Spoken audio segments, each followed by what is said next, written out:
I picked up the phone and dialed my son's number one last time. Then I walked straight into that restaurant, found his table, and set down an envelope that made his face go white. Well, that was the night everything changed. But before I tell you what was inside that envelope, let me take you back to the morning of my 72nd birthday and show you exactly how a mother reaches her breaking point. Well, if you're watching this from Dallas, Phoenix, Atlanta, or wherever life has taken you tonight, drop your city in the comments. Well, I want to see how far this story travels. This touches your heart, please subscribe. Every single story I share is for you.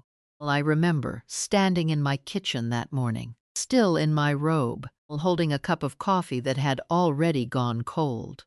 That's the thing about getting older that nobody warns you about. You stop rushing. Well, not because you're lazy, well, not because you've given up, but because somewhere along the way, you realize that the things you used to race toward the noise, well, the busyness, the doing, they weren't always worth the sprint. Well, at 72, well, I'd learned to be still. But that particular morning, October the 14th, being still felt a lot like being forgotten. Well, my name is Eleanor Whitmore. 38 years standing in front of high school classrooms in Savannah, Georgia, teaching American history to teenagers who mostly didn't want to be there. I showed them battles and movements and the kinds of turning points that only make sense in hindsight, year after year, that history doesn't announce itself. You only recognize the pivotal moments later. When you're looking back, I had no idea that morning that I was standing right in the middle of one of my own. The kitchen smelled like the lavender candle I'd lit the night before, still burning low on the windowsill. The October air in Savannah was doing what it always does that time of year, cooling just enough to feel like a gentle promise, a relief after the heavy heat of summer. I've always loved October. Always said it was the most honest month. Nothing pretending to be something it isn't. The leaves don't lie about the season. I set my coffee mug down on the counter, looked at the phone sitting next to it, and made a decision. I was going to call Nathan. Not because I needed to, not because I was desperate or pitiful, or any of the things that a 72-year-old woman calling her son on her birthday might look like from the outside. I was going to call him because I wanted to. Because birthdays, even quiet ones, are meant to be shared. Because Richard, my husband, Nathan's father, had been gone for 7 years. And there were still mornings when the silence in that house felt physical, like something pressing against my chest. I picked up the phone. I dialed. He answered on the third ring. His voice was the way it always was when he was distracted, present enough to answer, absent enough that you could feel it. Happy birthday. Thank you, sweetheart. How are you feeling? Did you sleep okay? I slept fine. I paused. I was wondering, would you want to have dinner tonight? Just the two of us. Somewhere simple. I don't need anything fancy. I just thought, Mom, he exhaled. That single syllable. I'd been a mother long enough to know what lived inside an exhale like that. I'm sorry. Tonight's not going to work. Business dinner I can't get out of. It's been on the calendar for weeks. I closed my eyes. Not because I was dramatic. Not because I was trying to feel something. But because I needed a second to collect myself before I said anything I couldn't take back. Of course, I said. I understand. We'll celebrate this weekend. I promise. We'll go somewhere you love. Okay. You sure you're all right? I'm fine, Nathan. Go back to your day. We hung up. Stood there for a moment, hand still on the phone. I thought about all the times in my life I had said I'm fine when I wasn't. All the times I'd smoothed something over because it was easier than pressing on it. All the times I had made myself smaller so that the people I loved could feel bigger. 38 years of teaching had given me a very clear understanding of patterns, and I could see the pattern now. I want to tell you about Richard, because you can't understand this story without him. Richard Whitmore was not a flashy man, didn't drive expensive cars or wear suits that announced themselves. He was a quiet man, a civil engineer, the kind of person who thought carefully before he spoke and meant every word that came out of his mouth. He loved jazz, bad detective novels, and a particular brand of peanut butter that they stopped making sometime in the late 90s and that he mourned for the rest of his life. He loved me the way steady people love, without drama, without conditions, without ever making me feel like I had to earn it.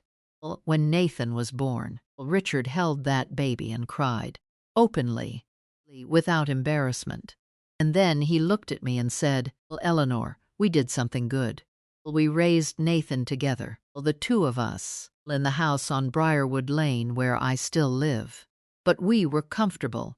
We scraped and saved and sometimes made choices that weren't convenient because we believed that what we were building mattered. Nathan was a good boy. I want to make sure I say that, because this story isn't about a monster. Good boy who got lost somewhere between who he was and who the world told him to become. He was sharp, Nathan. Always had been. Curious and competitive and hungry in that way, that some children are like they can sense there's a bigger version of life out there, and they're already moving toward it. Graduated at the top of his class, full scholarship to the University of Georgia, then an MBA, then a position at a firm in Atlanta that grew into something I barely recognized as the career of someone I had held as a baby. Richard and I were proud. Are proud. That part never changes. But somewhere in the middle of all that growings, somewhere between the promotions and the business trips and the country club memberships and the house in Buckhead that looks like something out of a magazine, something shifted. I couldn't tell you the exact moment. That's the thing about slow change. Doesn't announce itself. Just look up one day and realize that the distance between you and someone you love has become so wide that you can't remember when it started. Richard got sick in the winter of 2016. Pancreatic cancer, the kind that gives you very little time to argue with it. He was diagnosed in December and gone by the following August. 8 months. Nathan flew home when we got the diagnosis. He held his father's hand. He sat in the hospital room and talked to him and cried with him and did everything a good son should do. I was grateful for that. Truly.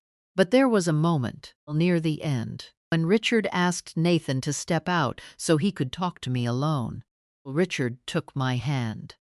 His grip was weaker than it used to be. He looked at me with those tired eyes and he said, Ellie, I need you to promise me something. Anything. Don't disappear into that house. Don't let yourself become invisible. He squeezed my hand. 40 years making sure everyone else was seen. Make sure you are too.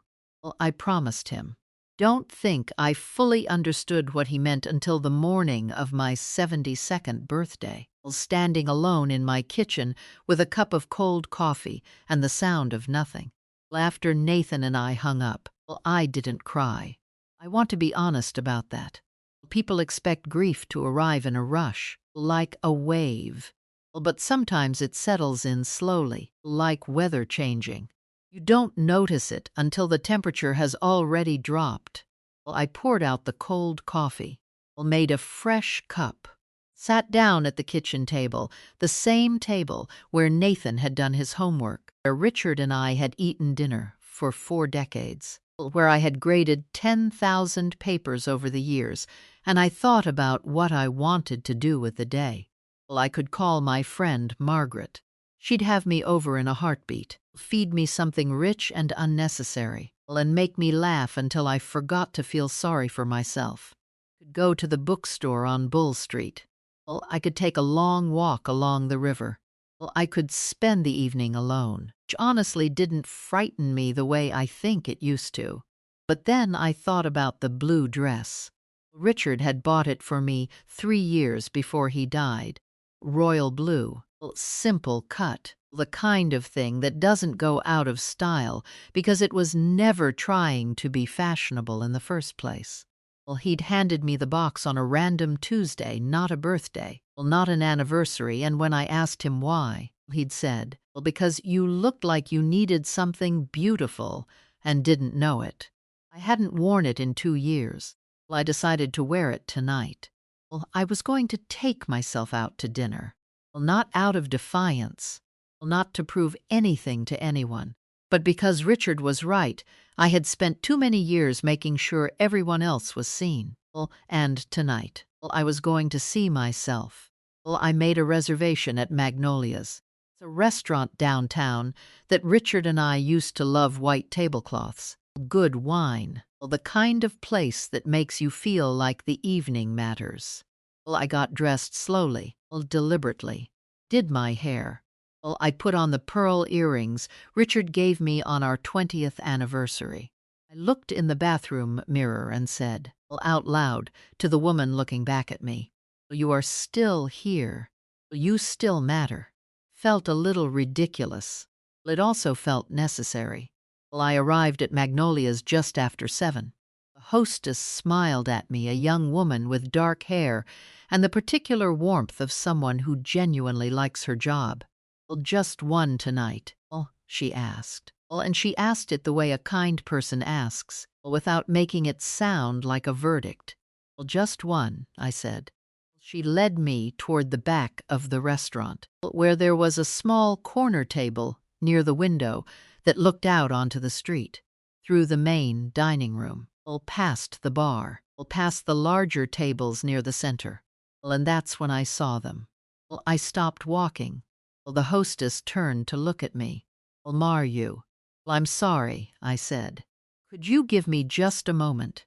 Because there was Nathan, my son, sitting at a table by the far window, the best table in the house, the kind they reserve for people who call ahead and mention that it's a special occasion, wearing the blue tie I'd given him for Father's Day 2 years ago. He looked relaxed, comfortable. He was leaning back in his chair, laughing at something, holding a glass of red wine like a man without a single weight on his shoulders. Across from him was Claire, his wife. Next to Claire was Sandra Beaumont, Claire's mother. Don't know how long I stood there, but it was long enough that the hostess touched my arm gently and said, "Ma'am, are you all right?" "Yes," I said. "Yes, I'm fine. Could you seat me at that table right there, the one just inside the divider?" She looked uncertain. "Of course." I sat down, opened the menu, and I watched my son have the dinner he had told me he didn't have time for. I need you to understand something about Sandra Beaumont. There are people in this world who are cruel in loud ways, who shout and demean and make their contempt impossible to miss. And then there are people like Sandra, who are cruel in quiet ways, the kind of quiet that you can never quite call out, because every single thing she says is technically polite. Sandra had never once, the 15 years since Nathan and Claire were married, been openly rude to me. She had never raised her voice. She had never said anything that could be reported back and quoted as an insult. What she had done, consistently, was make me feel like I was slightly less than, a little bit in the wrong room, who was welcome enough to be tolerated, but not quite important enough to be included.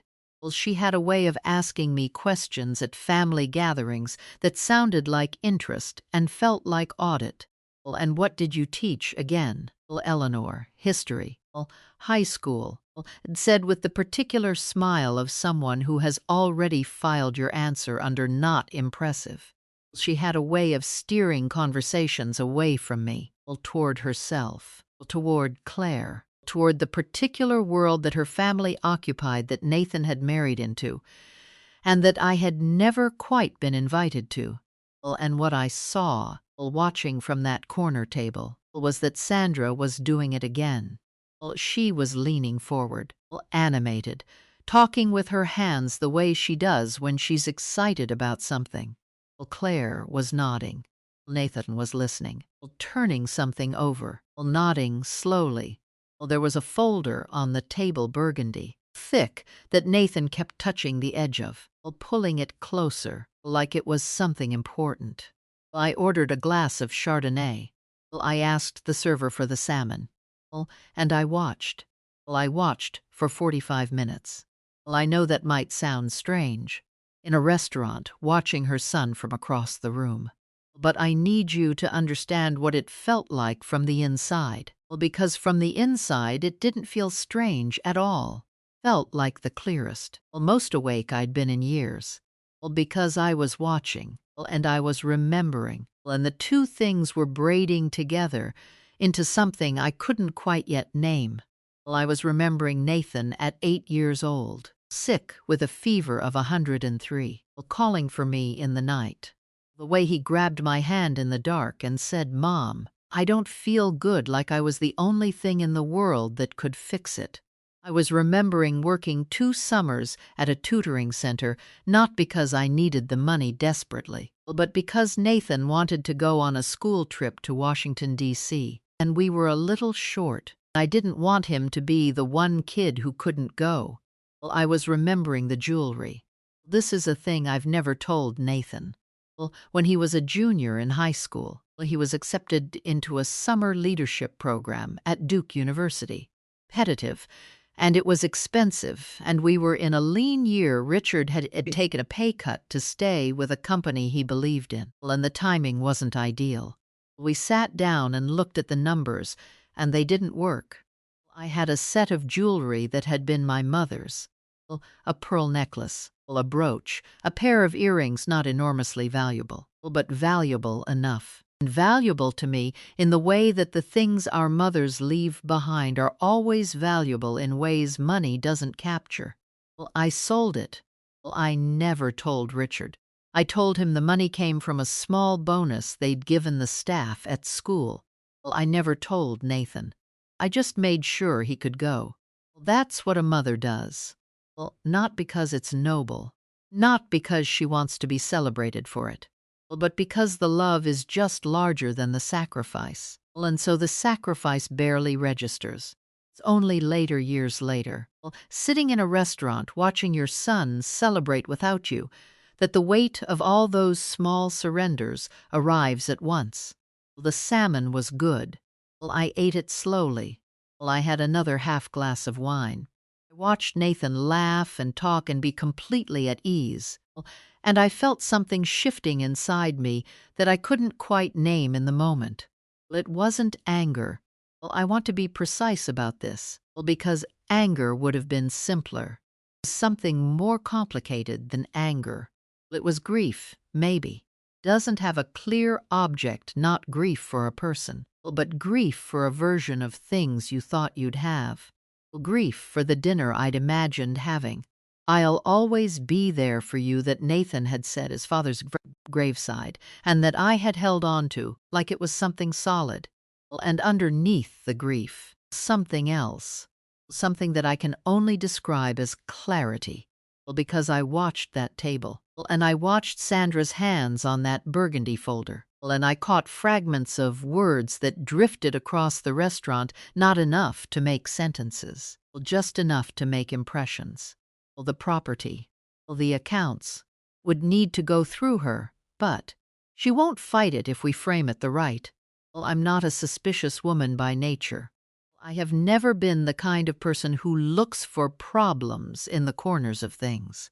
But I had been a historian for 38 years. And a historian's first instinct is always to ask, what story is being told here, and whose interests does it serve? The story being told at that table, from what I could piece together, was not one where Eleanor Whitmore was the protagonist. I asked for the check. I paid it. Sat for a moment and thought about Richard's voice, the way it sounded at the end, when there wasn't much left of it, but it still had all its conviction. Don't let yourself become invisible. I reached into my purse. My fingers found the envelope I had put there 2 weeks ago. After the meeting with my attorney, Michael Parsons, who had sat across from me and said, Eleanor, I think you need to know what you actually have access to. And I think you need to have some things in writing. The envelope was thick, substantial, the kind of thing that changed rooms when you set it down. I held it in my hands, thought about standing up and walking out, taking myself home, putting on my robe, letting the night be what it was and dealing with the rest tomorrow. Sandra Beaumont laughed at something, that particular laugh of hers, the one that always felt like it was at someone's expense, and Nathan laughed with her. And I stood up. I straightened my blue dress. I picked up my purse. And I walked across that restaurant toward my son's table. I was 3 steps away when Nathan looked up. What happened to his face in that moment is something I will carry with me for the rest of my life, not as a wound, but as a marker, a before and after. Move through him in a fraction of a second. First, sheer shock, the kind that empties a person's face before they can decide how to fill it again. Then something that might have been guilt. And then, and this is the one that cut deepest relief, immediately masked, like a door opening and closing before you could see what was on the other side. He recognized that something was happening, and for one unguarded second, some part of him was relieved. Everything I hadn't wanted to know. Mom, his voice came out uncertain. A question, like he wasn't sure I was really standing there. Hello, Nathan. Claire looked up. Her expression was harder to read, surprised. Certainly, but controlled. The way people are controlled when they've been raised to manage their reactions in public. Sandra's face did something interesting. It went very carefully, very deliberately, neutral. Eleanor, Sandra said. What a surprise. I imagined so, I said pleasantly. Nathan was half out of his chair. Mom, how did you argue here alone? I am, I said. I took myself to dinner. You should have, if you'd called. Did call, I said. This morning. You told me you had a business dinner. The table went quiet. Nathan sat back down slowly. Mom, I'm not here to make a scene, I said. I kept my voice even. I had been a classroom teacher. I knew how to hold a room without raising my voice. I want you to know that. Didn't come over here to embarrass you or cause a problem. I came over here because you are my son, and I think we are past the point of pretending. Claire put her hand over her wine glass.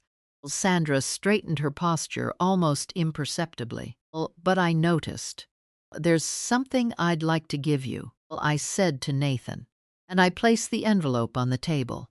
People look at things they aren't sure they want to touch. What is this? He asked. Open it, I said. Not right now if you don't want to. But open it tonight. Mom, what's going on? What's going on? I said, is that your mother is 72 years old and is finished being overlooked. I said it without heat, without drama. Sandra made a small sound, not quite a scoff, but close enough. And I looked at her. I had never done that before, looked directly at Sandra Beaumont with the full weight of what I actually thought of her. Always been careful, polite. I had always been, in the language of Southern women of my generation, gracious. But I was done being gracious in ways that cost me my dignity. Sandra, I said, I imagine you've had a very productive evening. Something moved behind her eyes. And Claire, I said, turning to my daughter-in-law, and I made sure my voice held something genuine, because I didn't dislike Claire. Claire was a woman caught between forces larger than herself, and I had some sympathy for that. I hope you understand that what I have to say to your husband has nothing to do with you personally. Don't hold what's happened against you. But I need to speak to my son. Claire nodded. Just once. Small and sincere. Nathan was staring at the envelope. Everything you need to know is inside, I said. including some things I think you've assumed that aren't true." He looked up at me, and for the first time in years, I mean years, I saw my son. Not the executive. Not the man in the expensive tie. Not the version of himself he'd been performing for the world since I didn't know when. I saw the boy who'd had the fever. The boy who'd grabbed my hand in the dark. He looked scared. "Mom," he said. "I'm sorry." "I know you are," I said. "And I'm going to need you to figure out what exactly you're sorry for. And then come tell me. Because there's a lot to untangle." I picked up my purse. "Enjoy the rest of your evening." And I walked out of that restaurant in my blue dress, into the cool October night. And I did not look back. Drove home with the radio off. I sat in the driveway for a long time, hands in my lap. And I thought about Richard. I thought about the last thing he ever said to me, the morning he went to the hospital for the final time. He was tired, and he was in pain. He had said very little for 2 days. But that morning he opened his eyes, and he looked at me and he said, "Ellie, you are the strongest person I have ever known. Don't let them forget that." I had interpreted those words, at the time, as comfort. Sitting in my driveway on the night of my 72nd birthday, I finally understood what he actually meant. He wasn't just comforting me. He was warning me. He knew his son. He loved him fiercely, without condition. But he knew the path Nathan was on, the world Nathan was building himself into. He knew what that world did to the people it considered old, quiet, settled, finished. He was telling me to fight for myself. I went inside. I put the kettle on. Sat at the kitchen table in the house on Briarwood Lane, with Richard's photograph on the shelf and the October darkness at the window. And I waited to see what morning would bring. Part 2 the morning after. I didn't sleep that night. Not because I was crying. Not because I was falling apart. I want to be clear about that, because I think there's an assumption that women my age, women who've been hurt, are supposed to collapse, supposed to dissolve. But I didn't dissolve. Sat at the kitchen table until almost 2 in the morning with a cup of tea that went cold twice. And I thought, clearly, carefully. The way you think when you've finally stopped pretending that something isn't what it is. Around midnight, my phone lit up. A text from Nathan. "Mom, can we talk?" I set the phone face down on the table. Not out of cruelty. Not because I wanted to punish him, but because I had spent 72 years responding to other people's urgency before I'd even had a chance to locate my own. And tonight, I was locating my own. I went to bed at 2:15. I set no alarm. I slept until 7:04 in the morning. Exactly. Someone knocked on my front door. I knew before I even got out of bed. Mothers always know. Put on my robe. I walked to the door and I opened it. And there was Nathan, standing on the porch of the house he grew up in, still wearing the clothes from last night, the blue tie loosened now, his jacket gone, his hair slightly unraveled in the way that only happens when a man has had a long and sleepless night. He was holding the envelope in both hands, like it was something fragile, like it was something he wasn't sure he deserved to be carrying. He looked at me, and for a moment neither of us said anything. Then he said, "I read it." "I know," I said. "All of it." "I expected you would." He exhaled. That same exhale from the phone call, but different now. Before, it had been the exhale of a man brushing something aside. This time it was the exhale of a man who'd been carrying something heavy and had finally put it down, only to find the weight wasn't gone, just redistributed. "Mom," he said, "can I come in?" I stepped back and held the door open. He walked into the house he grew up in, like someone re-entering a place they'd been away from long enough to feel like a stranger in. He looked at the kitchen table. at Richard's photograph on the shelf, at the familiar bones of the place. And something in his expression did something complicated. I put the kettle on. Because that is what you do. That is what women of my generation do when the world cracks open. You put the kettle on, and you sit down, and you have the conversation you've been not having for years. Sit down, Nathan, I said. He sat, stood at the counter with my back to him for a moment, and I let him sit in the quiet of that kitchen, with the morning coming in through the window and the sound of the neighborhood waking up outside. I let him sit in it long enough that he would feel the fullness of it, the weight of being in this house on this morning, after the night that had just passed. Then I turned around and sat across from him. Tell me what you want to say, I said. All of it. Don't edit yourself. Put the envelope on the table between us. He looked at it for a second. Then he looked at me. I didn't know about the accounts, he said. Mom, I want you to believe that first. I didn't know the full picture of what Dad had set up. I believe you, I said. He blinked. He'd expected to have to fight for that. I could see him recalibrating. But not knowing, I continued, doesn't explain the rest of it. The accounts are the smallest part of this conversation. He nodded. Slowly. I know. What was in that folder, Nathan?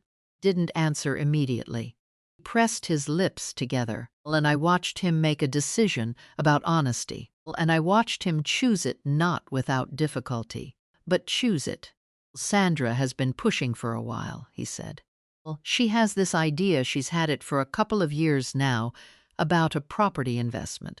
A piece of land about 40 minutes outside Atlanta. The numbers work. The timing works. But it needed more capital than Claire and I have liquid right now. He stopped. Go on, I said.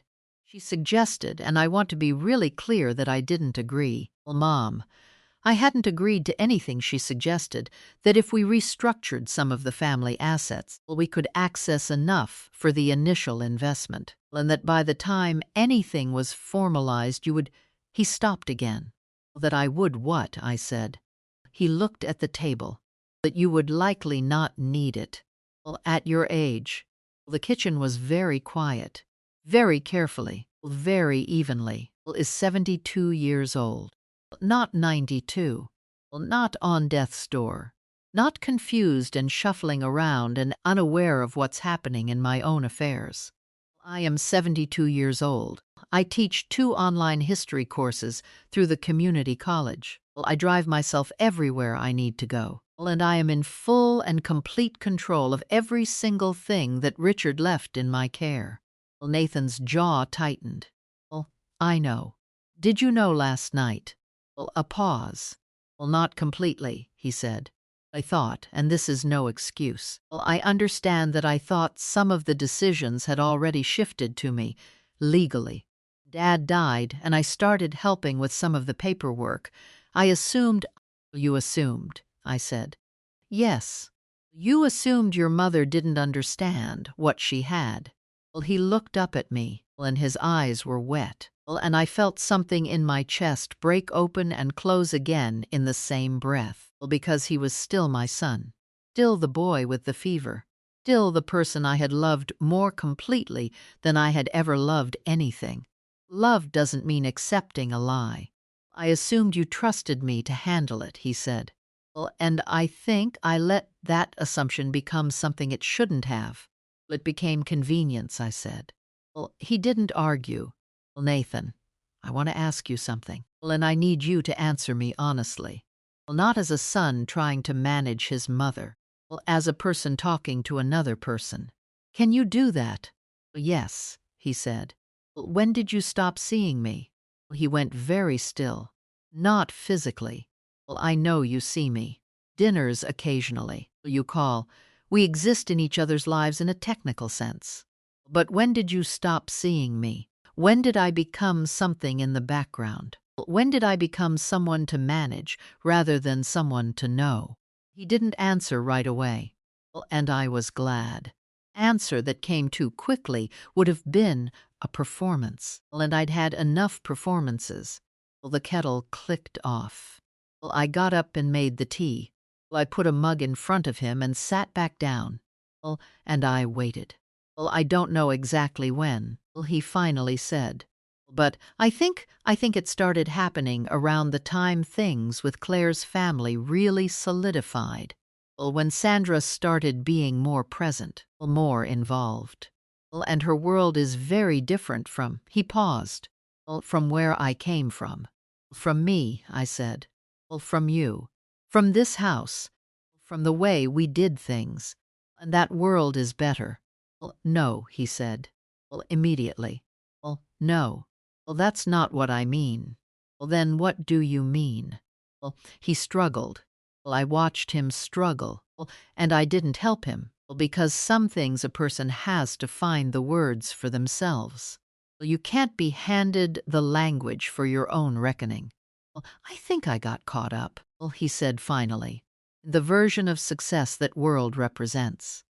And Sandra she has a way of framing things that makes her perspective seem like the only sensible one. And Claire loves her mother. And I love Claire. Somewhere in all of that, I started seeing things through their lens. Didn't have a lot of room for your history teacher mother in Savannah, I said. He looked at me, and something in his face crumpled. Just for a moment. I'm ashamed, he said. Good, I said. Because I have never believed in leaving people in the dark. Not because I want you to suffer, but because shame means you understand that something wrong happened. And I need you to understand that before we can talk about what comes next. We sat with that for a while. Outside, a car passed on the street, twice, and went quiet. The October morning moved around us, indifferent and unhurried, the way mornings do when you're in the middle of something that feels enormous, but the world doesn't pause for. There's something else I need to tell you, I said. Nathan looked up. When you were 16, I said, you were accepted into that summer program at Duke. He nodded slowly, not sure where I was going. Do you remember how that was paid for? I remember you and Dad saying it was covered, that you'd gotten some extra money from somewhere. I sold my mother's jewelry, I said. He went very still. The pearl necklace, the brooch, the earrings. I didn't tell your father. It was a bonus from school. I kept my voice steady. I didn't tell you because you didn't need to carry that. I didn't want you to feel guilty about going. I wanted you to go and enjoy it and come back and be the boy who had had that experience. He was staring at me. I'm not telling you this to make you feel worse, I said. I'm telling you because I need you to understand what my love for you has actually looked like. Not in theory, in specific, concrete, real terms.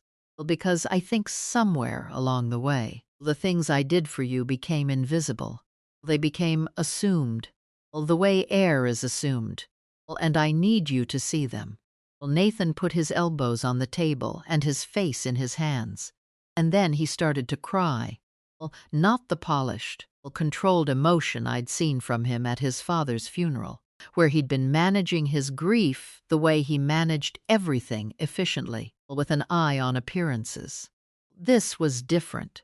This was the crying of a person who has been confronted with something true and doesn't have a defense for it. I sat with him. I didn't reach across the table immediately. I let him be in it. After a little while, I put my hand on his arm. He looked up. His face was wrecked in the best possible way, like something had been cleared away. What do I do? He said. His voice was raw. Mom, what do I actually do? You start, I said, by being honest with your wife. He wiped his eyes. Claire doesn't know everything Sandra was planning. I know she doesn't, I said. I watched her face last night. Claire is not a bad person, Nathan. But her mother has influence over her, and you have allowed that influence into spaces it doesn't belong. And your wife can't fix something she doesn't know is broken. Well, he nodded. You and I are going to have a different kind of relationship. Well, not the one we've been having. Well, where you check in occasionally, Samuel, and feel like you've done your duty. A real one. Well, where I am a person to you. Well, not a background character in your life. I want that, he said. Well, I need to believe it, I said. Well, wanting is the first step. What you do next is what I'll be watching. Well, he looked at me for a long moment. Well, then he said something I hadn't expected. Well, Dad used to say that about you, he said. Well, when I was little. Your mother notices everything. Don't try to skate by her. Well, he said it like it was a warning. Well, a small, broken smile. Well, but I think he meant it as a compliment. Richard in the room then. The way I sometimes do, not ghostly, well, not mystical, well, just the deep, well, grounded sense of his presence. Well, the way a person who loved you thoroughly leaves their shape in the space around you. He did, I said. Well, he absolutely meant it as a compliment. Well, Nathan left 2 hours later. Well, he stood at the door and he hugged me, a real hug. Well, not the brief, perfunctory press of someone going through the motions. Well, but the kind of hug that has memory in it. Well, the kind that reaches back through years. Well, I held on. Well, then I let him go. Stood on the porch and watched his car pull out of the driveway. Well, and I thought, well, this is not over. Well, this has just begun. But it is, at least, honest now. And honest is the only foundation anything real can be built on. Well, I went inside. Well, I washed the mugs. Well, I sat down at the kitchen table again. Well, and I did something I hadn't done in a long time. Well, I took out a pen and a notepad. Well, and I started writing. Well, not a list. Well, not plans. Well, just the things I was thinking. Well, moving from my head onto the page, the way I used to tell my students to do when they were working through something complex. Put it outside yourself. Well, look at it. Well, understand it. I wrote for about an hour. Well, and then my phone rang. Well, the number on the screen stopped me cold. It wasn't Nathan. Well, it was Sandra Beaumont. I looked at the phone. Well, I looked at it for 3 full rings. Well, and then I answered. Her voice was exactly as I remembered it, measured, well, controlled. Well, the particular smoothness of a woman who had spent decades deciding how she was going to come across before she opened her mouth. I hope I'm not calling at a bad time. You're not, I said. Well, I understand last night was well. Well, it was a lot. It was, I agreed. Well, I'd like to meet, she said. I think the two of us should talk. Woman to woman, well, without the children in the middle. The children. Well, Nathan was 44 years old, and she called him the children. Well, all right, I said. Small pause, just enough for me to understand that she'd expected more resistance. Tuesday, she said. Well, there's a place near Buckhead I like. Neutral ground. Send me the address, I said. Well, I'll be there.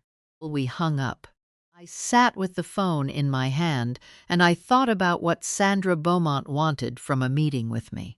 I ran through the possibilities with the systematic thoroughness of a woman who had spent her career helping teenagers understand that history is never accidental, that every move is made by a person with motives, and the question is always, whose interests does this serve?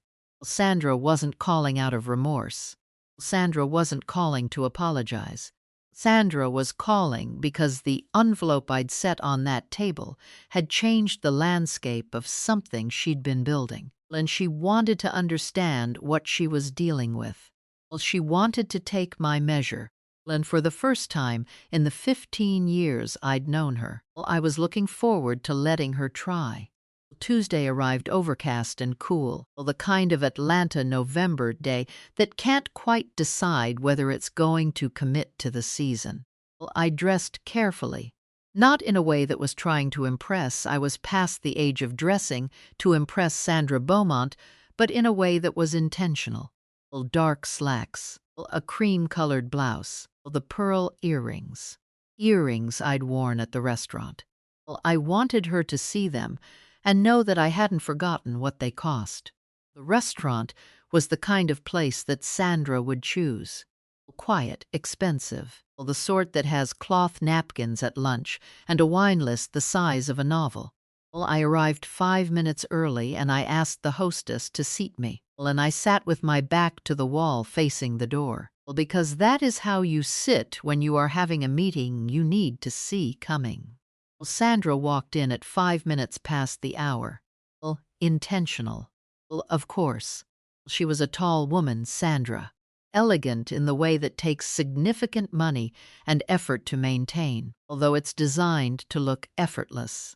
She wore a charcoal jacket and she carried a small structured bag, and she moved through the restaurant the way women like her always move, like the room was expecting her. She saw me. She smiled. She sat down across from me. Eleanor, she said. Thank you for meeting me. Of course, I said. The server came, ordered sparkling water, and Sandra asked for the seasonal salad, and I ordered the soup because I was hungry and not interested in eating like a statement. I'll get right to it, Sandra said. Because I respect you, and I don't think either of us has time for circling. I noticed that she opened with "I respect you," which is what people say when they want you to feel the respect before they say the thing that contradicts it. Please do, I said. I think last Friday was unfortunate, she said. I think there was a misunderstanding about the scope of what was being discussed, and I think it became emotionally charged in a way that wasn't helpful. What was being discussed, I asked. A small beat. Opportunity, she said. Nothing more. A business opportunity that requires capital and an exploration of where that capital might be accessible. Nothing that was intended to be done without your knowledge. Without my knowledge, I said. But you were discussing my assets at a dinner I wasn't invited to. She pressed her lips together, just slightly. The dinner was for Claire's birthday. Your son happened to be there. The conversation arose naturally. Naturally, I said. Eleanor minus. Sandra, I said. I kept my voice very pleasant. I have a few things I'd like to say to you, and I hope you'll let me say them before we continue. She gestured, graciously, as if granting me the floor. I have known you for 15 years, I said. In that time, you have never been unkind to me. You've never said anything that I could point to as overtly rude or dismissive. You are too intelligent for that, and I've always known you were too intelligent for that. She watched me. You have done, I said, is something more patient than rudeness. You have over 15 years. Consistently created an environment where your daughter's mother-in-law, that's me, existed at the outer edges of things, where I was present but not central, but excluded practically, that I have always been aware of it. Something shifted very slightly in her expression. I think you believed I wasn't, I said. You looked at a retired schoolteacher from Savannah and made some assumptions about her clarity, about what she could see and what she couldn't. That's not. I'm not finished, I said. And I said it the way I had said it to 17-year-olds who had talked over me in class for 38 years with absolute, complete, unargumentative authority. She stopped. I am not here to fight with you, I said, or to pull Nathan away from your family, or to make Claire choose sides. I have no interest in any of that. Claire is my son's wife. Your grandchildren will be my grandchildren. We are, for better or worse, family. And I take that seriously. I picked up my water glass, took a sip. But I need you to understand something that I think you've misunderstood about me up until now. I am not a passive woman. I never have been. I spent nearly 4 decades teaching young people how to think critically, how to understand power, how to recognize when a story is being told in a particular way and ask who benefits. Those are not skills that retire when the person does. I set the glass down. And the financial structures that Richard put in place before he died were put in place very deliberately, with very specific language, after very specific conversations with our attorney. Nothing that involves my assets can be touched without my explicit, witnessed, legally documented consent. Not now. Not unless I choose to change that. I have no intention of doing. Sandra was very still. Property investment, I said, may be a perfectly good investment. I have no opinion about that either way. But if it requires capital that originates with me, then any conversation about it begins with me. In the room, with my attorney present. Not at a dinner I wasn't invited to. The soup arrived. I thanked the server. I picked up my spoon. That's all I wanted to say, I said. Your salad looks lovely. Sandra sat across from me, and for the first time in 15 years, she had absolutely nothing to say. I ate my soup. Good soup. A roasted tomato bisque with a swirl of cream. Thought about recommending it to Margaret. After a moment, Sandra picked up her fork. We ate in silence for a little while. Not the uncomfortable silence of people who are angry. The more interesting silence of people who have just established something between them and are taking a moment to let it settle. Then Sandra said, "You're not what I thought you were." I know, I said. I mean that as a compliment. I know that too, I said. And I'll take it as one. She looked at me for a moment. And then something happened that I genuinely had not expected from Sandra Beaumont. She laughed. Real one, short, surprised, a little rueful. Nathan is more like you than he knows, she said. Starting to figure that out, I said. We finished lunch. She reached for the check before I could, and I let her take it. Because some things aren't worth contesting. We walked out together, and at the door she paused.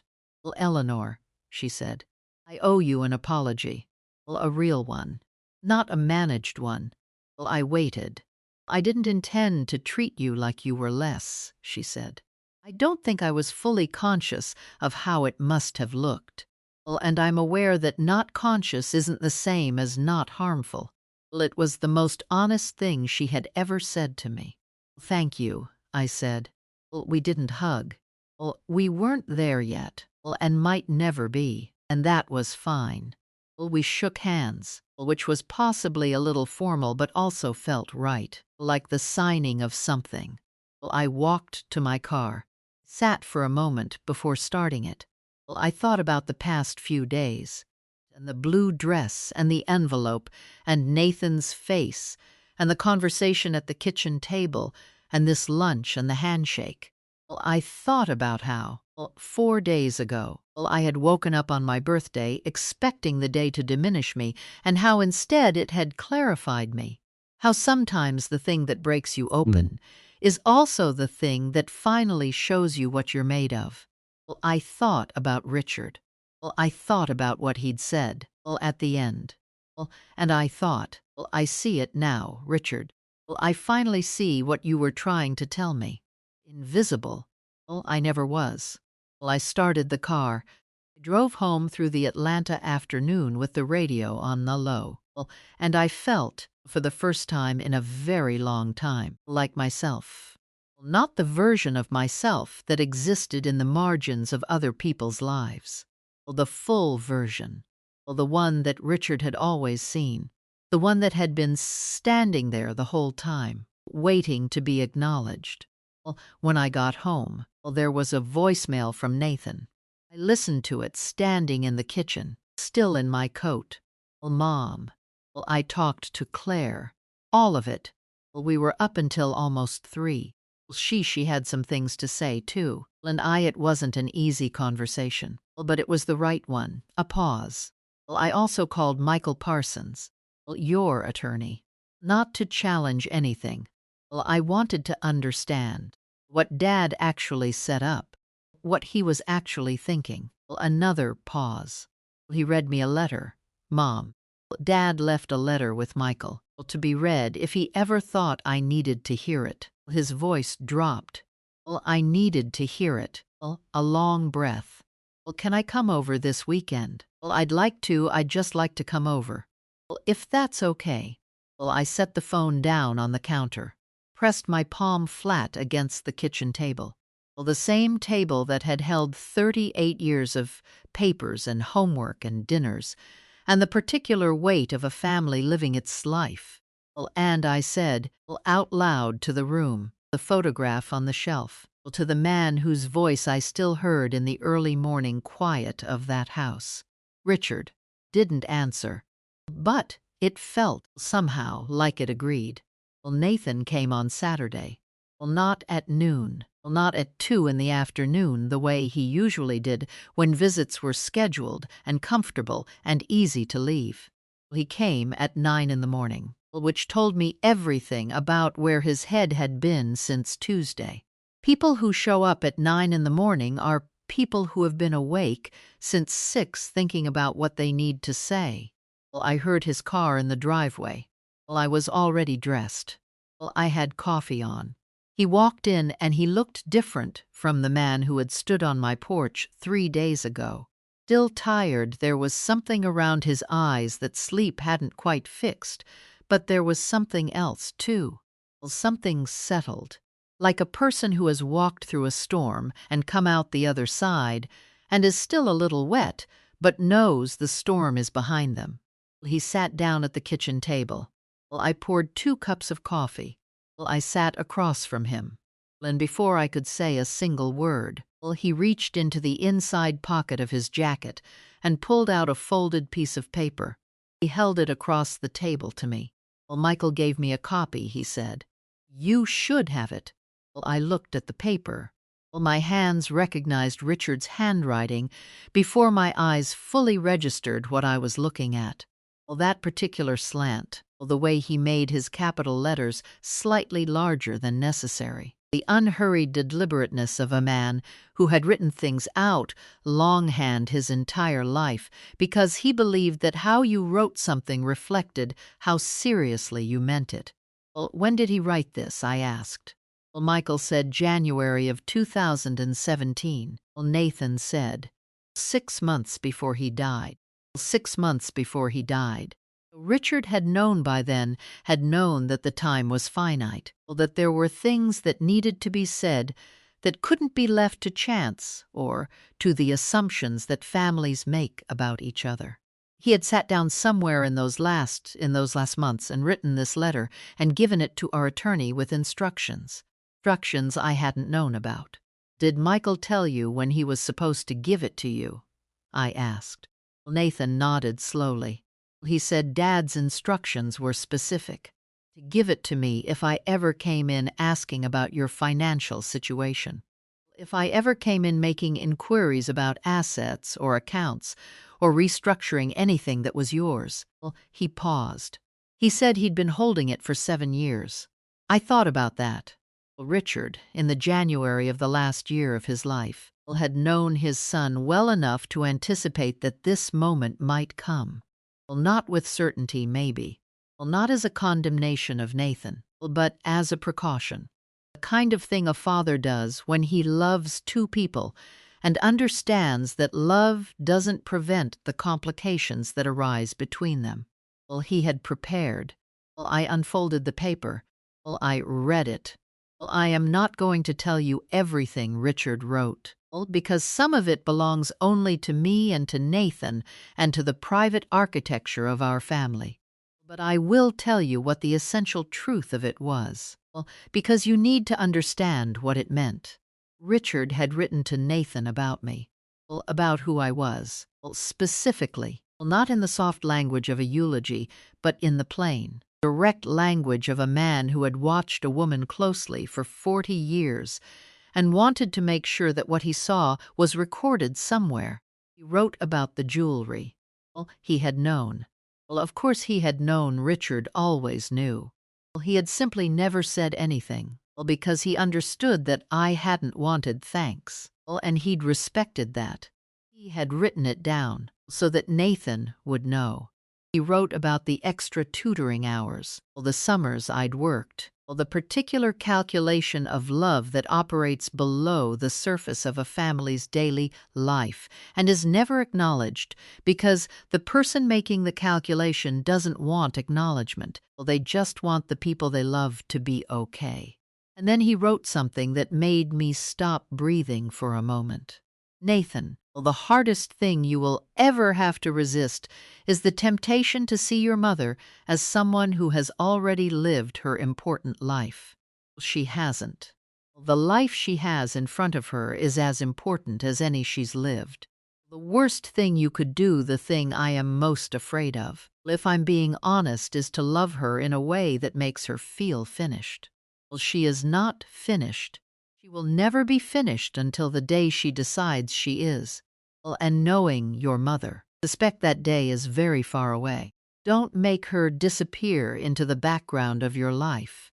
Don't let her become something you visit. She raised you. She made you possible. Make sure she knows you understand that. I sat with those words for a long time. Nathan was watching me.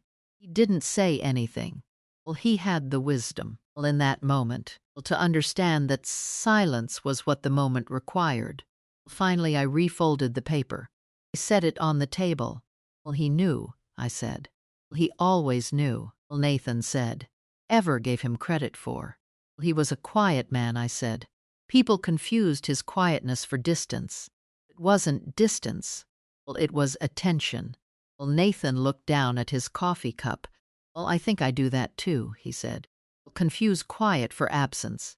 I looked at my son. I thought about how much of understanding ourselves comes from the moments when someone else's observation finds us exactly where we are. What did Claire say? I asked. When you talked to her? He exhaled. She was upset. Not at me, exactly. At herself, a little. At the situation. She said she'd known, somewhere in the back of her mind, that things with her mother had gone too far, but that it's hard to see clearly when you're in the middle of it. He turned the coffee cup in his hands. She said something that surprised me. What? She said she's always been a little afraid of you. I raised my eyebrows. Not in a bad way. Nathan said quickly. She said her mother always spoke about you in a particular tone that made her feel like you were someone to be managed. She said she realizes now that she accepted that framing without questioning it. And she said that the way you walked across that restaurant on Friday, the way you stood at our table, she said it was the first time she'd really seen you. Not the version her mother described. You. I thought about that. Is she angry with Sandra? I asked. She's processing, he said.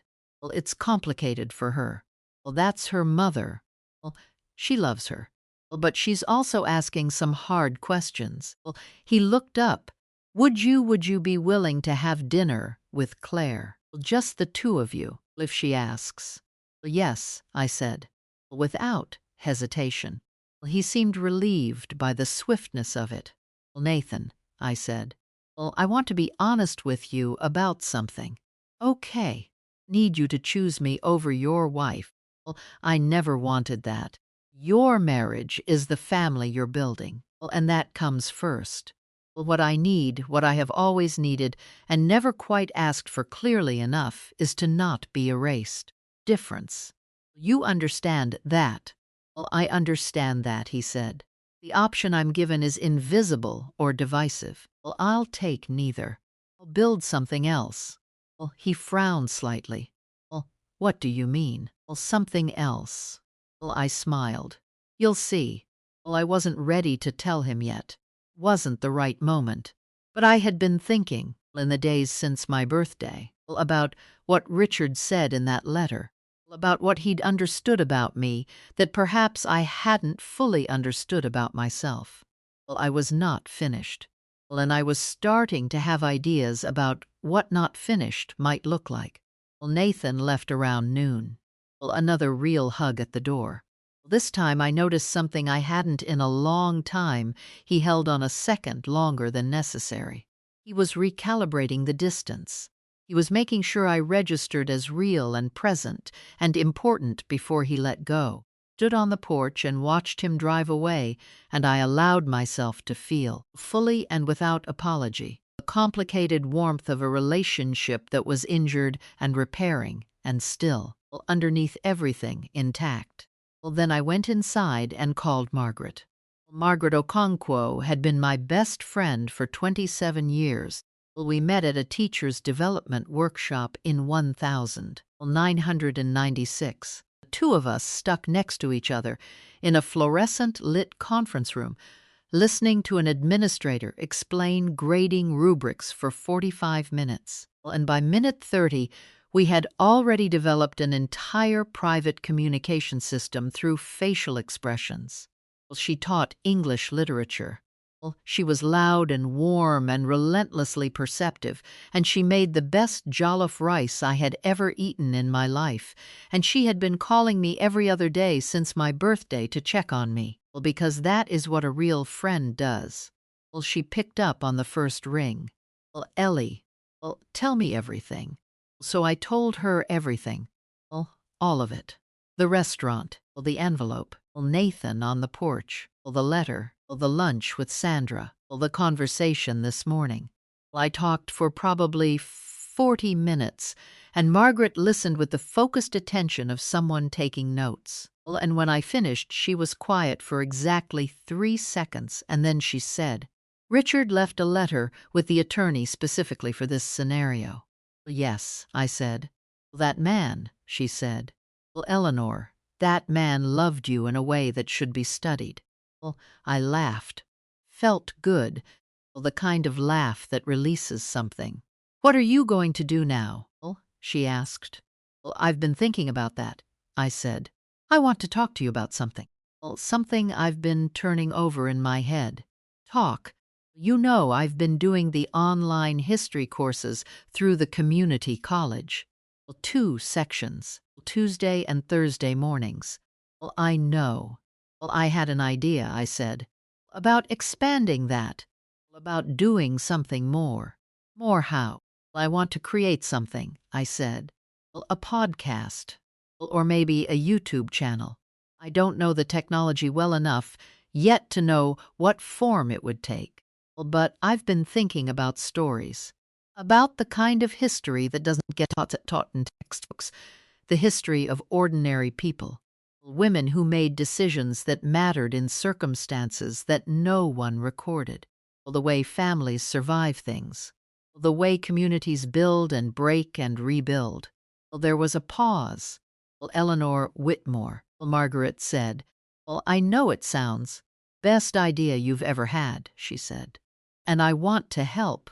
I hadn't expected that. Or maybe I had a little. Because that is the thing about good friendships, the people in them know your best ideas sometimes before you do. We talked for another hour. Something that had been formless and floating in the back of my mind had started to take shape. Not completely, but enough. I got out my notebook. I started writing. That evening, just after 6, my phone rang again. Claire. I looked at the screen and I felt the particular alertness of a person who knows an important conversation is about to happen and needs to be fully present for it. "Claire," I said. Eleanor, her voice was careful. Not cold. Claire had never been cold, exactly. Careful, like someone picking their way across uncertain ground. "This a bad time?" "Not at all," I said. "I'm glad you called." "A beat." "I don't quite know how to start this," she said. "However feels right," I said. "I'm not going anywhere." I heard her take a breath. "I owe you an apology," she said. "A real one." "Not a comfortable one." Another breath. "Been sitting with this for days, and I keep finding the easy version, the version that's mostly about my mother and how her influence worked on Nathan and me both. And I keep having to push past it to the harder version, which is that I am a grown woman and I made choices. Some of those choices were about you. And they weren't right." I sat down. When Nathan and I first got serious, she said, "My mother she had a way of talking about you that I accepted without examining. That you were she never said anything terrible. Well, she's too smart for that. Impression she created was of someone who was a little out of her depth. Well, a little simple, well, I guess is the word. A school teacher from a small city who didn't quite fit the world Nathan had grown into." "Well, I see," I said. "I let that impression do work it shouldn't have," well, Claire said. "Well, I let it keep me from knowing you.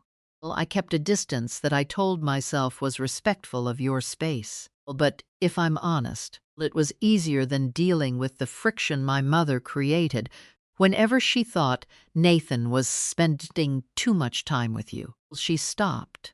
Well, that's the part I'm most ashamed of. Well, the convenience of it. Well, I thought about how to respond.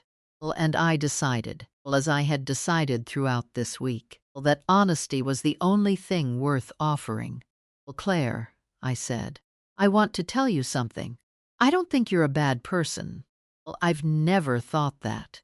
And I understand the dynamics of what you grew up in the weight a mother can have, especially a mother like Sandra, who is formidable and who loves you in the particular way that formidable mothers love, which sometimes looks like protecting and sometimes looks like controlling and is usually both at the same time. Well, that's yes, Claire said. Well, quietly. What I do think, I said, is that you and I have lost 15 years of knowing each other, and I'd like to not lose any more. Well, if you're willing, well, a silence. Well, I'm willing, well, Claire said, well, and her voice, for the first time in 15 years of knowing her, well, sounded completely unguarded. She'd set something down that she hadn't realized she was carrying. Well, good, I said. Nathan mentioned dinner. Would you want to? Well, she asked. Well, just the two of us. Somewhere you like. I'd like that very much, I said. We settled on the following Thursday. And I sat in the quiet of the evening, and I noticed that something inside me felt different from how it had felt a week ago. Well, not lighter, exactly. Well, more real.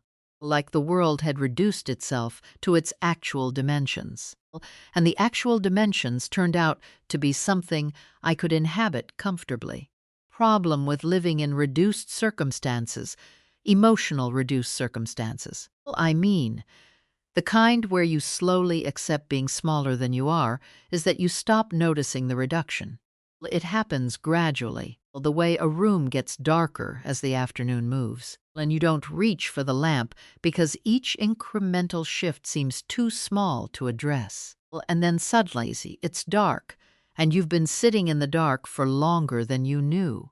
The birthday had turned the lamp on. And now I was adjusting to seeing the room clearly. Thursday, when the next unexpected thing happened. I was at my desk, the old teacher's desk Richard had refinished for me as an anniversary gift, the one that takes up the entire east wall of the room I use as a study, and I was working on notes for my online class. When my email pinged, the address was one I didn't recognize, a name, James Whitmore. I stopped. Whitmore was Richard's family name. His family was small, an older sister who had passed away 12 years ago, a handful of cousins scattered around the country that Richard had largely lost touch with over the years. I hadn't heard from any of them since the funeral. Opened the email. It was short, 3 paragraphs. The writer introduced himself as James Whitmore, Richard's cousin's second cousin, technically who lived in Charleston. He said he had heard, through what he described as the particularly efficient grapevine of the Whitmore family, that I had recently had what he called some difficulty with family matters. He said he hoped I was well. He said he had something he believed belonged to me and had been meaning to reach out for years and had kept finding reasons not to, and that whatever had recently happened had seemed to him like a sign that the reasons to keep waiting were no longer good enough. He asked if he could call. I replied immediately yes. He called that evening. 8 o'clock. His voice was warm, deep, light low-country accent, the kind that carries the sound of water in it. He was, he said, 78 years old, 2 years widowed, and he had known Richard from childhood. They had grown up near each other in Charleston before Rid moved to Savannah for college and never really moved back. Her husband was one of the finest people I ever knew, James said. I want you to know that first, before anything else. Thank you, I said. He was. I used to visit when you were first married, he said. A few times. And then life does what life does, and the visits got less frequent. And then they stopped. You know how it goes. Do, I said. I came to the funeral, he said. I sat in the back.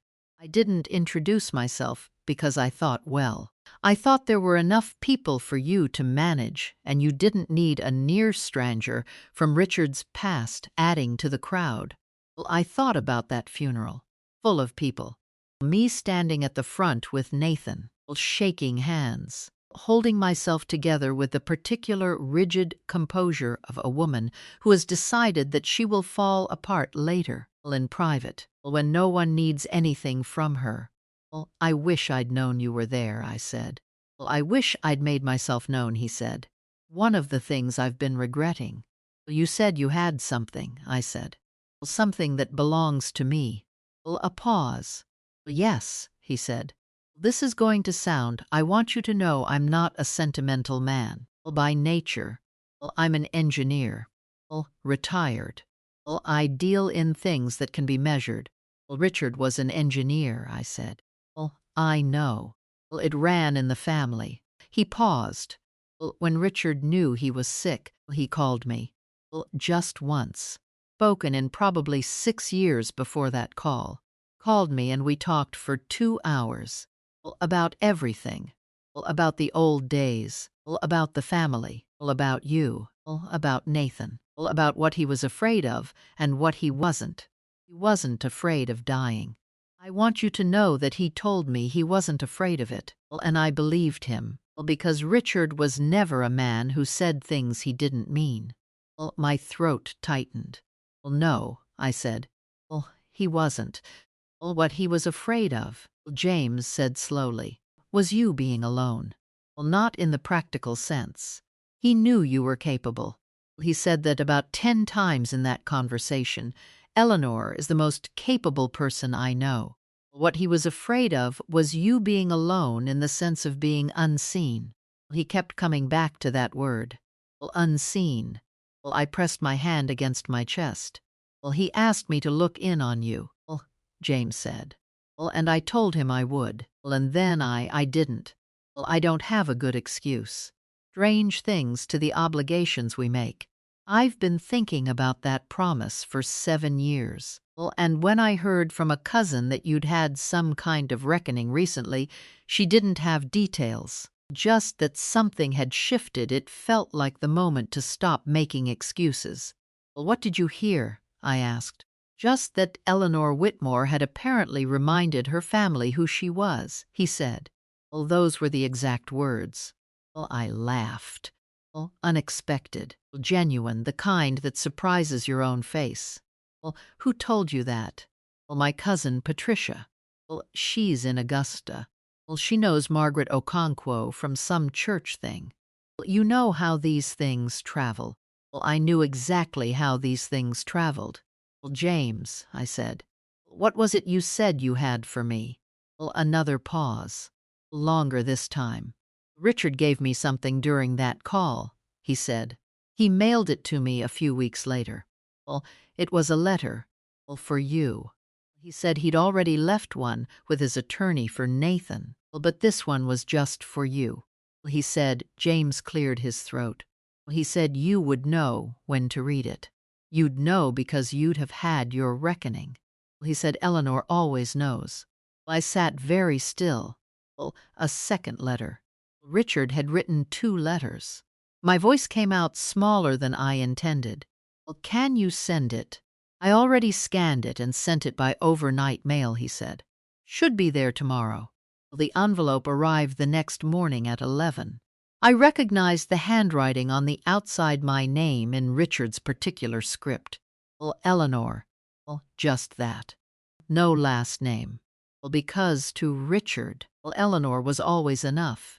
I held it for a long time before I opened it. I made tea. I sat at the kitchen table. I put the envelope on the table in front of me, and I looked at it, and I thought about the man who had sat down and written it, in the knowledge of what was coming, wanting to reach past his own death and find me at whatever moment I would need finding. Then I opened it, made me smile through the beginning of tears. He wrote, "Ellie, if you're reading this, you've had your reckoning. I told James you'd know. I hope it wasn't too hard. I hope you gave them hell." He wrote about us, about the 40 years, memories that he carried, the ones that had mattered most to him, not the holidays or the anniversaries or the expected occasions, but the odd, ordinary moments. A Tuesday in 1987, when I'd laughed so hard at something on the radio that I'd had to pull the car over. The way I looked when I was grading papers, absorbed and occasionally muttering arguments at the essays in front of me. The year I organized the entire school's history department after the department head had a health crisis. Did it in 3 days, and then went back to being a classroom teacher as if nothing had happened. You have always been larger than the space you've accepted. I've watched you make yourself fit into rooms that were too small for you for years, and I never said it plainly enough. And I'm saying it now. You are not a background person. You are not supporting cast. You are the main story. Act like it. He wrote about Nathan, about his hopes and his concerns, and about the belief which I could hear in the language, as something that cost him something to write, that Nathan would find his way back. He's a good man who got turned around. I know it because I know where he came from. He'll remember eventually. Make sure he has something worth remembering toward. He wrote something I had to read twice. There is a version of your life ahead of you that is bigger and louder and more your own than anything that's come before. Even if you can't yet. Build it, Ellie. Build it the way you do everything completely and without apology. And know that I am prouder of you than I was ever quite able to say while I was standing right next to you. I sat at the table for a long time after that. I didn't cry the way I'd cried at the funeral. This was different. This was the deep, specific grief of someone who is loved by a person they will never have enough time with, mixed with something that wasn't grief at all. Something that felt like being handed a compass and told, "Go." Picked up my pen. I opened my notebook to a fresh page, and I started to write. Not for the class, not for anyone else. For myself. The story of my life, in my own words, from the beginning. Starting with a Tuesday in 1987, when a woman laughed so hard at something on the radio that she had to pull the car over. I wrote for 3 hours without stopping. When I finally looked up, the afternoon had shifted. My hand was cramped. My tea was cold. The kitchen had gone quiet with the particular late afternoon quiet that is its own kind of company. I read what I'd written. It was good. Not perfect. Not finished. But real and sharp and entirely mine. This is what Margaret and I were talking about. This is what the podcast, the channel, the project was supposed to be. Not just history in the textbook sense. This, stories like mine. Stories like the women I'd taught alongside for decades, and the mothers of the students I'd taught, and every woman who had quietly made the world possible for the people around her, and been allowed to disappear into the background of it. Their stories. My story. All of it. Picked up the phone and called Margaret. She answered with, "Tell me something good." "I'm going to write a book," I said. Dead silence. Well, then, Eleanor Whitmore. Well, I mean it. I know you mean it, she said. Well, that's why I'm sitting down. Well, I heard the chair scrape. Well, tell me. So, I told her about the letter, what Richard had written, well, about the 3 hours at the kitchen table and the pages I'd filled, and the thing that had been forming in the back of my mind since the night of my birthday, well, taking shape slowly like something emerging from fog. Well, Margaret listened to all of it. Well, and when I finished, she said very quietly, he knew. He always knew, I said. Well, the man sent a letter from beyond the grave to unlock the next chapter of your life, she said. I need you to understand that this is extraordinary. He wasn't doing it to be extraordinary, I said. He was just Richard. Well, paying attention, planning ahead, making sure the people he loved had what they needed. What do you need from me? Well, Margaret asked. Your honest opinion. First, I said, whether this is a real idea or whether I'm a 72-year-old woman sitting in her kitchen having a grief-adjacent episode. Well, Margaret laughed, sharp and clear. You are a 72-year-old woman sitting in her kitchen who has just had the clearest, most grounded week of her recent life, and the idea is completely real, a pause. And I have connections at the college. And I know a woman who runs a podcast network out of Atlanta who owes me a favor. I sat up a little straighter. And, Margaret said, I have been waiting for years for you to stop being modest about how extraordinary you are. This is the thing that finally does it. Then I say thank God for Sandra Beaumont and her real estate schemes. Because apparently that's what it took. I laughed. The kind of laugh that comes from deep in the chest and doesn't apologize for itself. All right, I said. Then let's figure out how to build something. Richard's letter on the shelf next to his photograph. Two of them there together, the image and the words. The man and his voice persisting in ink. Stood and looked at them for a long moment. Then I turned off the kitchen light and went to bed. And for the first time since, before my birthday, I slept all the way through until morning. Deeply and completely. Sleep of someone who knows what they're doing next and isn't afraid of it. Savannah moved through its night the way it always had, slow and unhurried and indifferent to any single person's particular story. But I was no longer in the business of being indifferent to mine. Richard had said, build it, and I intended to. The Monday after, I slept through the night for the first time in weeks. I woke up at 6:15 with the specific, almost physical sensation of having made a decision.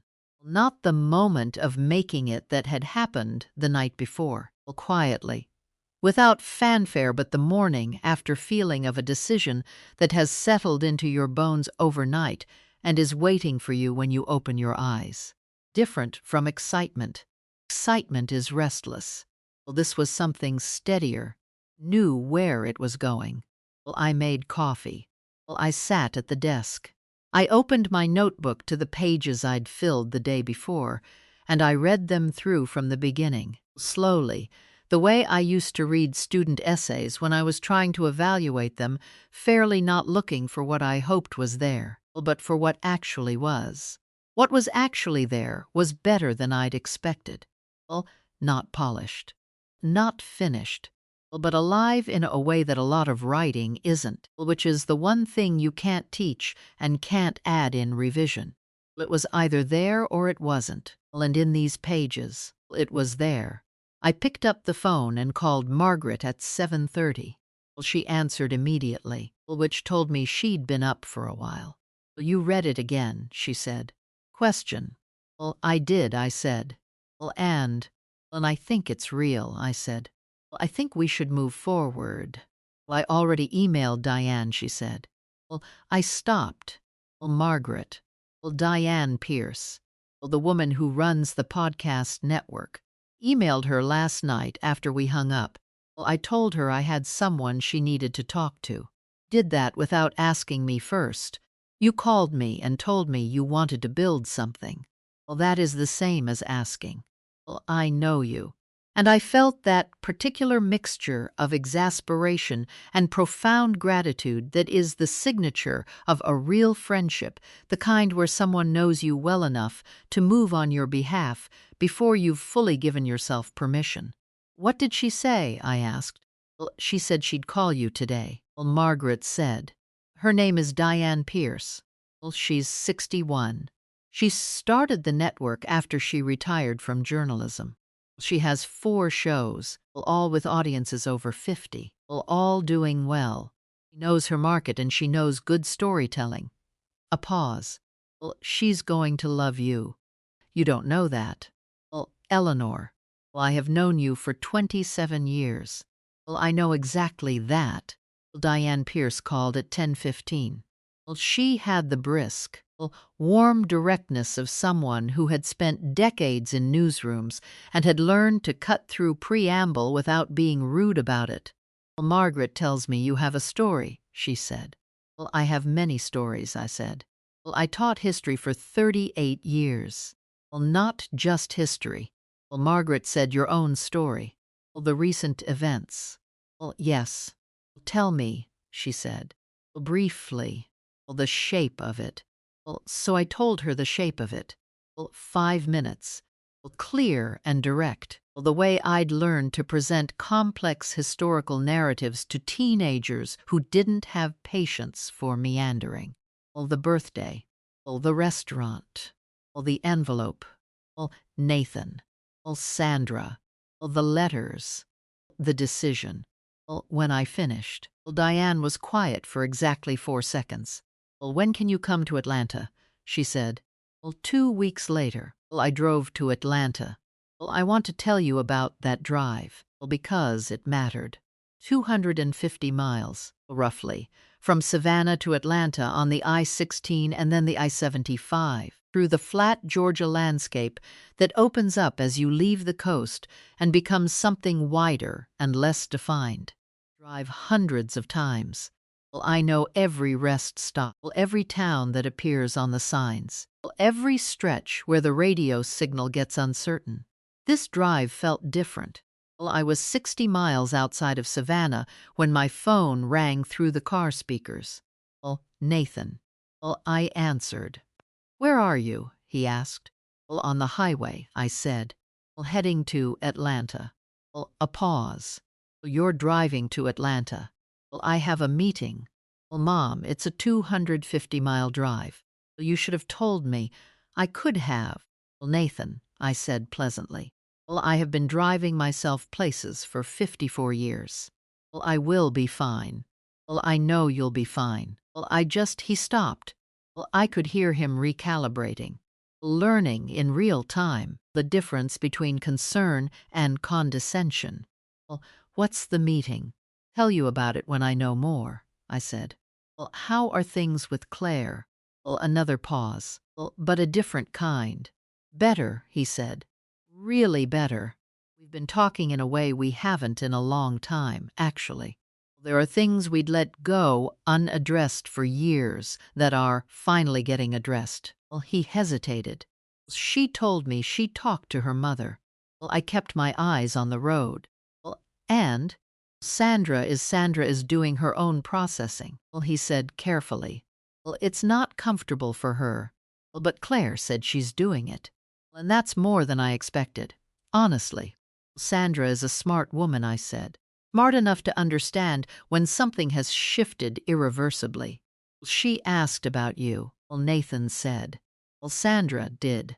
"Claire told me she asked if you were all right."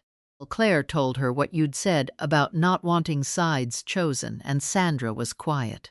Well, for a long time. And then she said, well, and I'm quoting directly here, "Your mother-in-law is a more formidable woman than I gave her credit for." I felt something in the corner of my mouth move.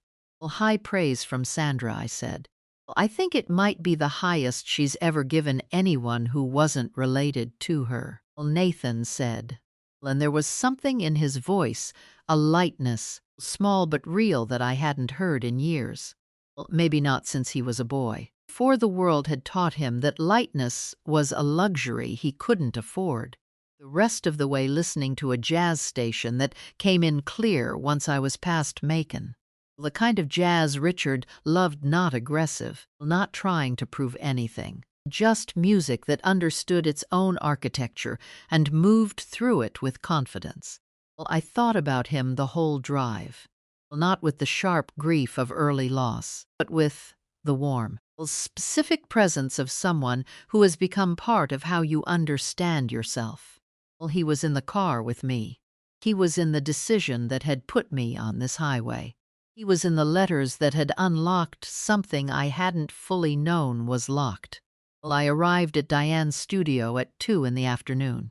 It was on the second floor of a building in Midtown Atlanta, the kind of space that used to be industrial and is now something entirely different, open, warm, full of the equipment of people who make things with their voices and their stories. Diane herself was a compact woman with close-cropped silver hair and the kind of posture that comes from years of standing in front of cameras, not stiff, but present, like someone who had learned that being in a room fully was a skill worth practicing. She shook my hand and looked at me directly and said, "You're taller than I pictured." "I get that sometimes," I said. She laughed. "Come on back. We're going to record a test segment." I stopped. "Today, 250 miles, isn't it?" It was. So I followed her. They sat me in front of a microphone, which was both less intimidating and more intimate than I'd expected. And Diane sat across from me with her own microphone and her notes, and she said, "I'm going to ask you to tell the story. Start wherever feels right. Don't perform. Don't explain. Just tell it." I thought about 38 years of standing in front of classrooms. First day I'd ever taught, terrified and determined, and how I'd learned very quickly that the students could smell performance from 20 feet away, and what they responded to was the thing underneath the performance, the person who actually cared about what they were saying. I put my hands in my lap. I took a breath, and I started talking. I talked for 90 minutes. I told them about the morning of my birthday, the phone call and the cold coffee and the blue dress, about walking into Magnolia's and seeing Nathan at that table, and what was in it and why Richard had prepared it, about the kitchen table conversations and Sandra's phone call and the lunch, about James Whitmore calling from Charleston with a letter I hadn't known existed, about the 3 hours of writing and what had come out of them. And then I went somewhere I hadn't planned to go. I talked about the years before the birthday, about the slow erosion of being seen, about what it feels like to love a child completely and watch that child build a life in which you exist at the edges, about the specific, quiet grief of the woman who is always fine, always managing, always the one who makes room for everyone else's feelings while folding her own away somewhere accessible but unannounced. Talked about Richard, what 40 years of being truly seen does to a person, and what the absence of it after feels like. I talked about what I was building, the writing, story I was putting on the page, the conviction, arrived at suddenly and completely on the night of my birthday, that I was not finished. Whatever life was left in front of me was not epilogue, was its own complete thing, deserving its own complete attention. When I stopped, the room was quiet. Diane had set down her notes somewhere in the first 20 minutes and hadn't picked them up again. She looked at me for a moment. Then she said, "Eleanor, do you know what you just did?" "I talked," I said. "You made me forget I was at work," she said. "That doesn't happen." She offered me a show on the spot. Not a slot in an existing format.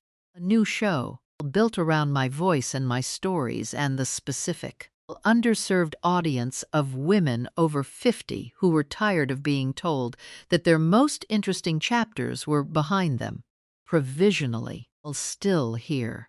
Drove home that evening in the dark, which I hadn't intended to do.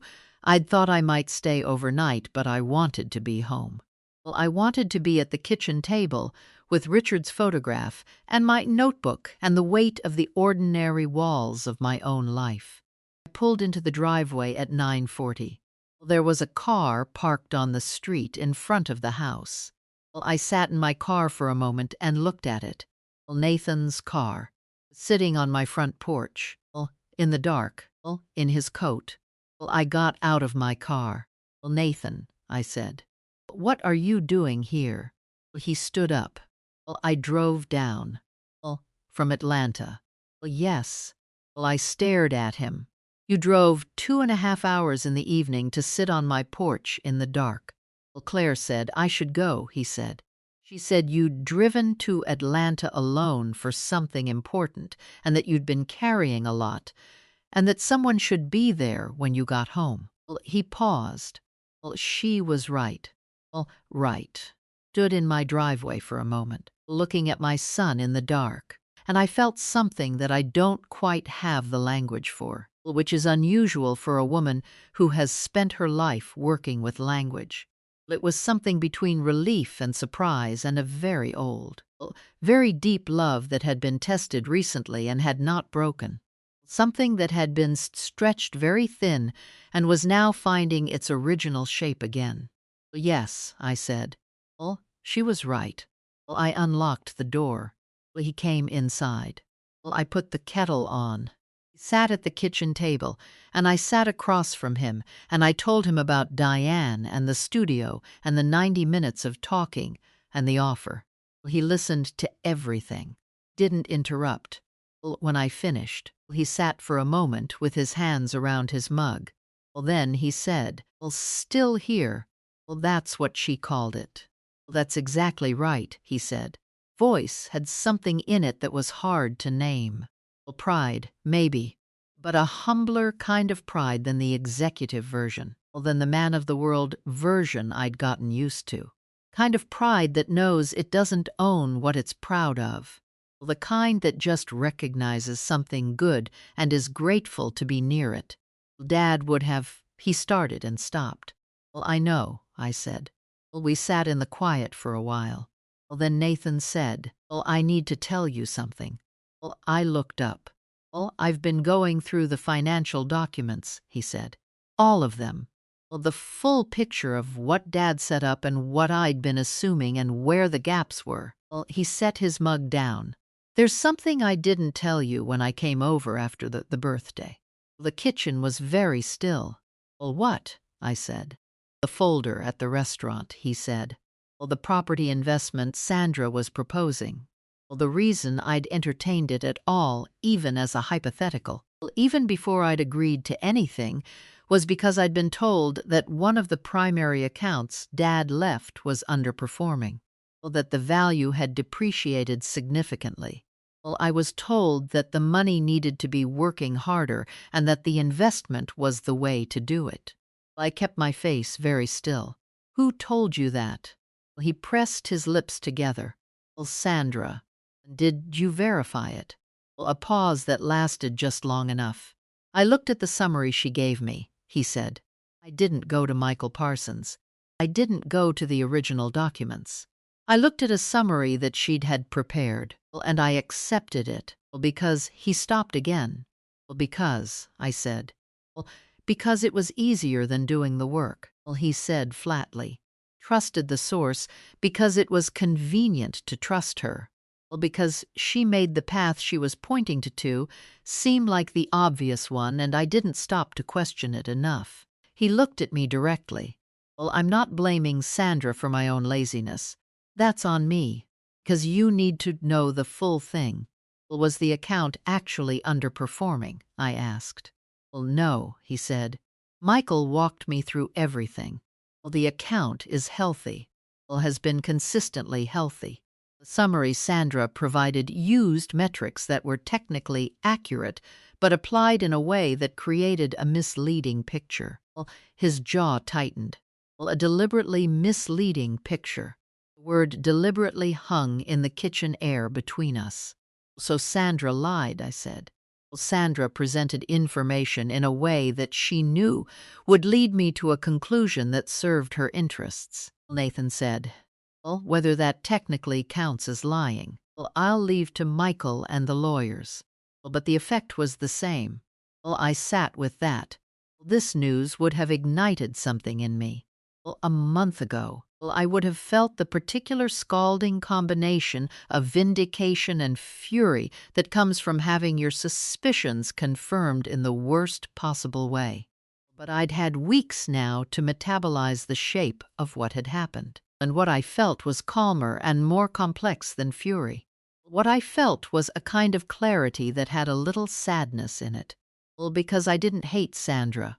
I didn't want to destroy her. She was a woman who operated according to a set of values that were different from mine, and some of those values had led her to do something that was, at minimum, dishonest. But she was also Claire's mother, and Claire was Nathan's wife. And this family was a thing I was not willing to blow apart. "Well, what does Claire know?" I asked. "Well, everything." Well, Nathan said, "Everything the same night," Michael told me. "Well, all of it." Well, he exhaled. Well, that was not an easy conversation. Well, I imagine not. "Claire called her mother," he said. Well, the conversation lasted 3 hours. Well, I wasn't there for it. Well, Claire told me afterwards that Sandra cried.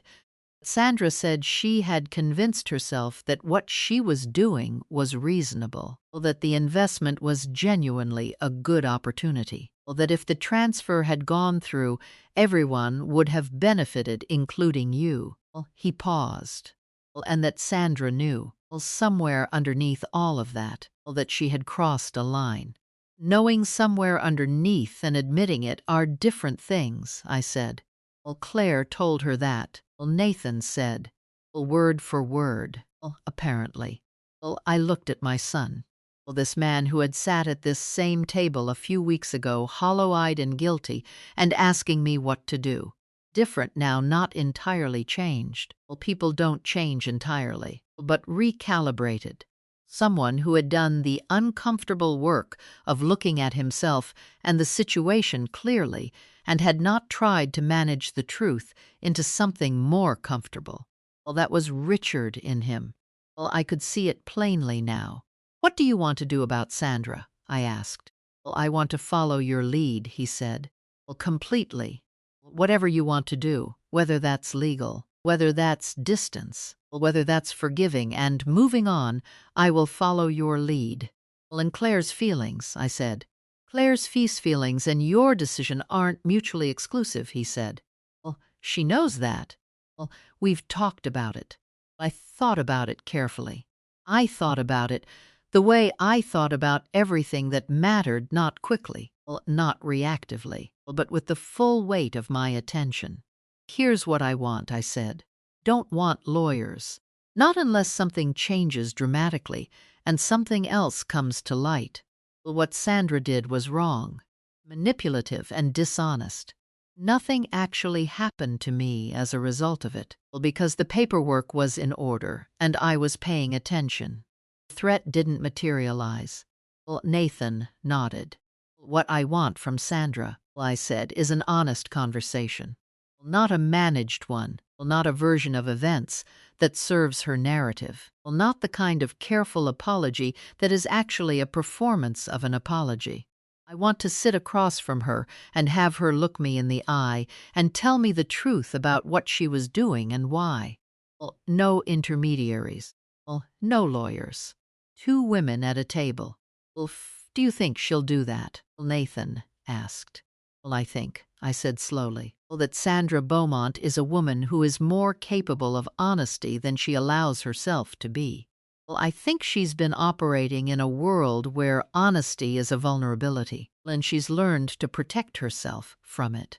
But I also think that what Claire said to her in that 3-hour phone call may have reached something that doesn't get reached very often." I paused. "And I think the fact that she cried is interesting." "You're not angry," Nathan said. "Not accusatory, just observing, with something that might have been wonder." "I'm clear," I said. Clarity and anger can look similar from the outside, but they feel very different on the inside. I picked up my mug. Anger wants to burn things down. Clarity wants to understand them. I am a historian. Always preferred understanding. Nathan looked at me for a long moment. I want to say something, he said. And I need you to just let me say it without deflecting. All right, I said. I am sorry for what happened. Not the Sandra thing, I mean, yes. That. But I mean the larger thing. The years of it. The accumulated weight of all the times I was somewhere else when I should have been present. The birthday. The canceled visits.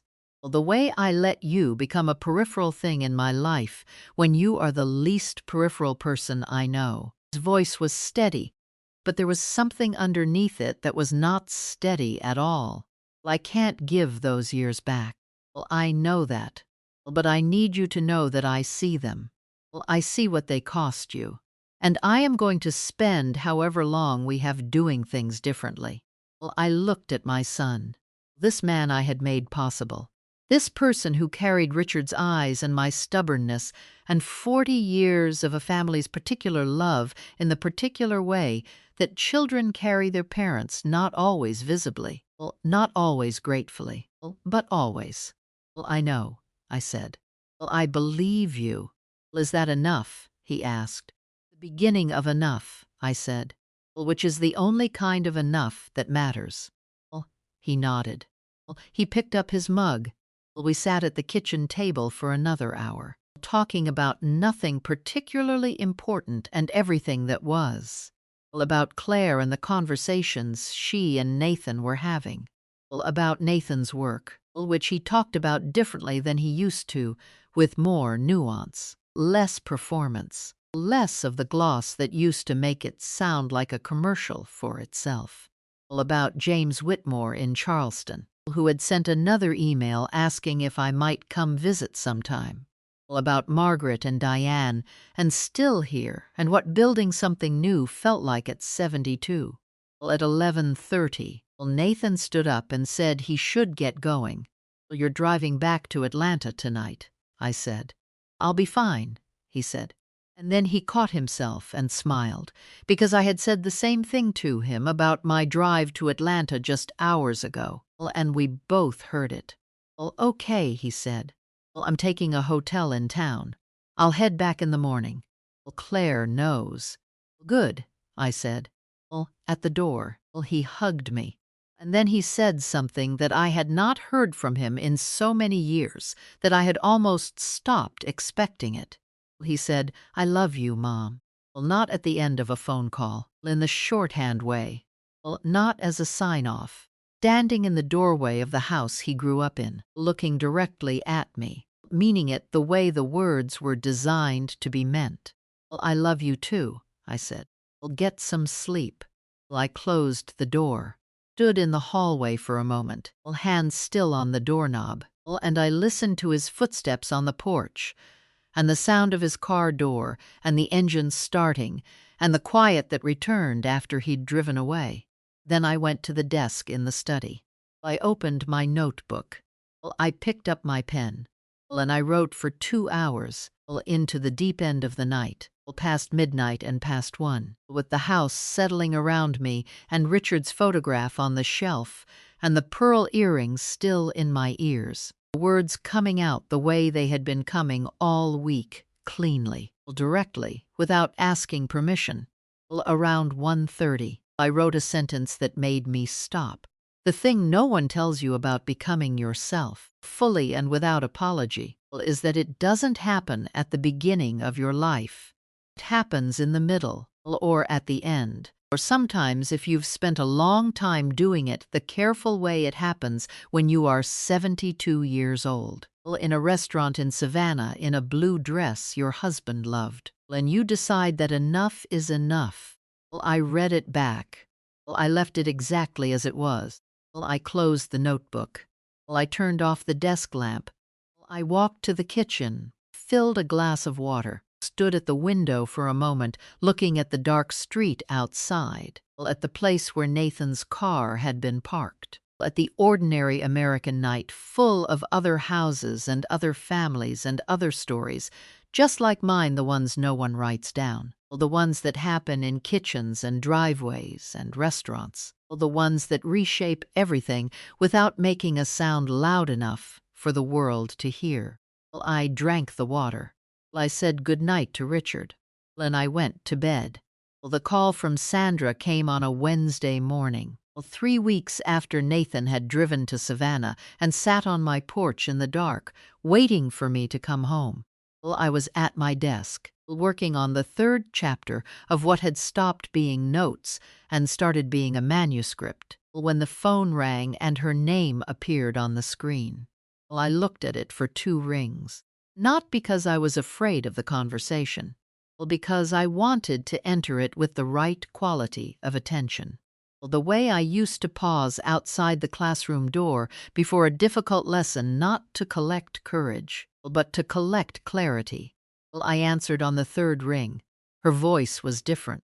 I registered it immediately, because I had 15 years of Sandra Beaumont's voice catalogued in my memory, and I knew its registers the way you know, the registers of anyone you've circled carefully for a long time. The managed warmth, clipped efficiency, the particular tone she used when she was being gracious in a way that cost her nothing. This was none of those. This was something I had not heard from her before. This was a voice that had had something taken out of it, something that had been structural, load-bearing, and was now gone. "Sandra," I said. "I'd like to ask you something," she said. "And I need you to know that I'm asking without any agenda, without any plan attached to it. Just asking." "All right," I said. "Would you be willing to have coffee with me?" she said. "In Savannah. I'll drive down. On your ground. At whatever time works for you." I wanted an honest conversation with Sandra. I had said it calmly and with full intention, but I had not been certain she would be the one to initiate it. This was the first surprise. "Saturday morning," I said. 10 o'clock. Place on Broughton Street called The Ordinary." "Do you know it?" "I'll find it," she said. "Good," I said. "I'll be there." She arrived before me. That was the second surprise. Sandra had never arrived before me at anything. Arrival time, in Sandra's world, was a form of communication, and she had always communicated a particular message through it. But when I walked into The Ordinary on Saturday at 5 minutes to 10, she was already at a corner table with a cup of coffee in front of her, and her hands folded on the table, and an expression on her face that I can only describe as uncurated, like she hadn't had the energy to arrange it into something presentable, and had decided, perhaps for the first time, not to try. She stood when she saw me. I sat down across from her. The server came, ordered coffee and a piece of the coffee cake because I was hungry, and I had learned, definitively, to stop performing indifference to my own appetites. When the server left, Sandra looked at me directly and said, "I don't know how to start this." "Then start in the middle," I said. "It's usually where the real thing is anyway." She pressed her lips together. Then she said, "I told myself a story. About you and about Nathan, and about what I was doing. And I told it for long enough and convincingly enough that I started to believe it was the truth." She looked at her coffee cup. The story was that I was protecting my daughter, that Nathan's loyalties were divided in a way that wasn't healthy for their marriage, that you represented a pull on him that kept him from being fully committed to the life they were building. She paused. "And that managing your influence was the same as protecting Claire." "And was it?" I said. "No," she said, without hesitation, without the defensive elaboration that would have softened it. "Just no. It was about control. It was about the fact that I am a woman who has spent her entire adult life managing her world very carefully, and you were an element I couldn't quite manage, and that made me uncomfortable. She looked up at me. You were too independent, too calm, too complete. Need anything from Nathan or from me or from anyone in a way I could see or use. I didn't know what to do with that. Well, I sat with that for a moment. Well, because it was, genuinely, the last thing I had expected her to say. Well, I had expected justification, even a sophisticated one. Expected the version of honesty that is really just a more polished form of self-protection.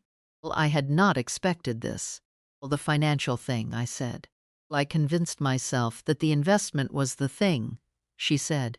That if I could show Nathan the numbers, the manipulated numbers, well, I'm not going to call them anything else, then the whole thing would just make sense. Well, he would see it as practical, and I could tell myself I hadn't done anything underhanded because it would benefit everyone. Well, she paused. Well, but I knew the original presentation was misleading. Well, and I let it stand. Why are you telling me this now? I asked. You don't have to. Well, nothing happened legally. Well, the paperwork was in order. Could have let this go with the lunch we already had and never required this conversation. Well, she looked at me for a long moment. Well, because Claire asked me to look at you, she said. Middle of that 3-hour phone call that she and I had. Well, she asked me, she said, well, Mom, I need you to actually look at what you did to Nathan's mother. Not to Nathan, to her, well, specifically to her, a woman who lost her husband and was living alone, and whose son she'd been slowly, methodically made to feel like less of a priority. Well, Sandra's voice was tight, and I looked. And I couldn't make it into something I was comfortable with. Well, the coffee cake arrived. Well, I picked up the fork. Well, I ate a bite. Well, I gave the moment the space it needed. Well, Eleanor, Sandra said. Well, I am sorry. Well, I am sorry for what I did, well, specifically and practically with the documents. And I am sorry for what I did over 15 years, which is harder to name specifically, but is in some ways the larger wrong. Well, she took a breath. You deserved better from the woman your son married into. Well, I looked at her across the table. Elegant woman who had spent 15 years making me feel like I was slightly less than, who had used her intelligence for manipulation and called it protection, who was sitting in a coffee shop in my city on my ground and handing me the truth without dressing it up. And I thought about what I had said to Nathan at the kitchen table, that I wasn't angry, that I was clear, that clarity wants to understand, not to burn. Well, thank you, I said. That took something. Well, it did, she said. Tell you that what you did was fine, I said. Well, it wasn't fine. And I'm not going to tell you that we are going to be close now, because that's not something I can promise, and I don't make promises I'm not sure of. Well, she nodded. Well, but I am going to tell you that I believe what you just said, I said. Well, and I am going to tell you that Claire is a good woman who loves her husband and is figuring out how to be her own person at the same time, and that I would like to know her better. Tell you that the fact that you raised a daughter who could have a 3-hour honest conversation with you and ask you to actually look at what you'd done that is not nothing. That means you did something right. Well, Sandra blinked. Well, just once. But it was enough. We finished our coffee. We talked for another 40 minutes, not about the past, not about the documents or the investment or any of the machinery of what had happened, but about ordinary things, about Claire, about Nathan, about Sandra's life, which I had never been curious about before and which turned out, as most lives do when you actually look at them, to be more complicated and more interesting than the surface suggested. Well, her husband had left when Claire was 11. She had rebuilt entirely on her own, with a daughter to raise and a world that didn't offer a lot of assistance to women who needed rebuilding. Well, some of the control, I understood now, had been the scar tissue of that. Well, understanding it didn't excuse it, but it made it human. We walked out together and stood on the sidewalk, and she offered her hand, the same way she had at the restaurant in Atlanta. And I shook it. Eleanor, she said, for what it's worth, I think what you're building, the show, the book, whatever it becomes, I think it's the right thing. I think there are a lot of women who need to hear from you. That's what my husband believed, I said. He was right, she said. I watched her walk to her car. And I thought that the world was full of people who were better than their worst decisions, and that recognizing that didn't require you to minimize the decisions, just to hold them in their proper proportion. The week before Thanksgiving, when Diane called to tell me that Still Here would launch in January, I was in the kitchen when the call came. I had the radio on low and a pot of soup on the stove, the tomato bisque I'd had at that Buckhead restaurant with Sandra, which I'd recreated from memory and gotten almost exactly right, and when Diane said the word January, I turned the burner down and sat at the kitchen table and put my hand flat on the wood and felt the solid, real weight of it. January, I said. January 15th, she said. We'll drop the first 3 episodes together. Your story, to start. The birthday, the restaurant, the letters. Then we move into the broader project, other women, other stories, the history you want to tell. How many people do you think will listen? I asked. I have no idea, she said, honestly. Could be 500. Could be 50,000. The story is good, Eleanor. The voice is right. The rest we'll find out. I can live with that, I said. I know you can, she said. That's why I offered you the show. I called Margaret the moment I hung up. She answered on the first ring with, well, January 15th, I said. The sound she made was not a word. It was the sound of 27 years of friendship expressing itself in a single breath. Richard is somewhere absolutely beside himself. I know, I said. I can feel it. Giving that year was at Nathan and Claire's house in Atlanta. My first time going up there for a holiday in 3 years. I drove up the Tuesday before, and I stayed in the guest room that had always technically been available to me and that I had somehow always found a reason not to use. The room was small and thoughtfully arranged, and there were fresh flowers on the dresser, which I knew was Claire because Nathan doesn't think of fresh flowers. There was a card propped against the vase. I opened it. It was in Claire's handwriting. Eleanor, we're glad you're here. Visiting. Here. There's a difference, and I want you to know we understand that now. Sat on the edge of the guest bed, and I held that card for a long moment. Then I put it in my bag, because I intended to keep it. Thanksgiving dinner was the 4 of us, Nathan and Claire, and me and, unexpectedly, James Whitmore, who Nathan had called and invited because Nathan had made a decision after reading his father's letter that the Whitmore family connections that had frayed over the years were worth repairing. Drove up from Charleston with a bottle of wine and the easy manner of a man who has lost enough people to know that the living ones deserve to be gathered.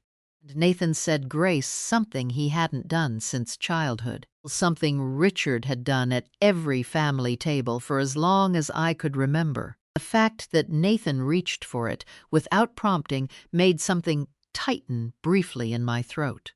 James raised his glass afterward and looked at me and said, Richard asked me to look in on you. I did a poor job of it for 7 years. I intend to make up for lost time. You have excellent timing, I said. As it turns out. Richard always said that about me. James said. I think he meant it as a criticism. Everyone laughed. Real laughter. The kind that happens when people are genuinely at ease with each other. The ease surprised me because it was new, and new ease is a gift that arrives rarely, and you know it for what it is when it does. After dinner, Nathan and I did the dishes the way we used to when he was home from college, him washing, me drying. standing side by side at the sink, the way people stand when they're talking about real things, because side by side is easier than face to face for certain conversations. Claire and James were in the living room, already deep in what appeared to be a conversation about Charleston architecture, which I gathered James had opinions about. Nathan handed me a plate and said, "Can I tell you something?" "Always," I said. "I've been thinking about Dad's letter," he said. "The one Michael read me. Specifically the part about you being larger than the spaces you accept." He handed me another plate. "I think I've been guilty of counting on you to stay small." "Not consciously. Try to remember the times I didn't show up, or canceled, or let Claire's family take priority.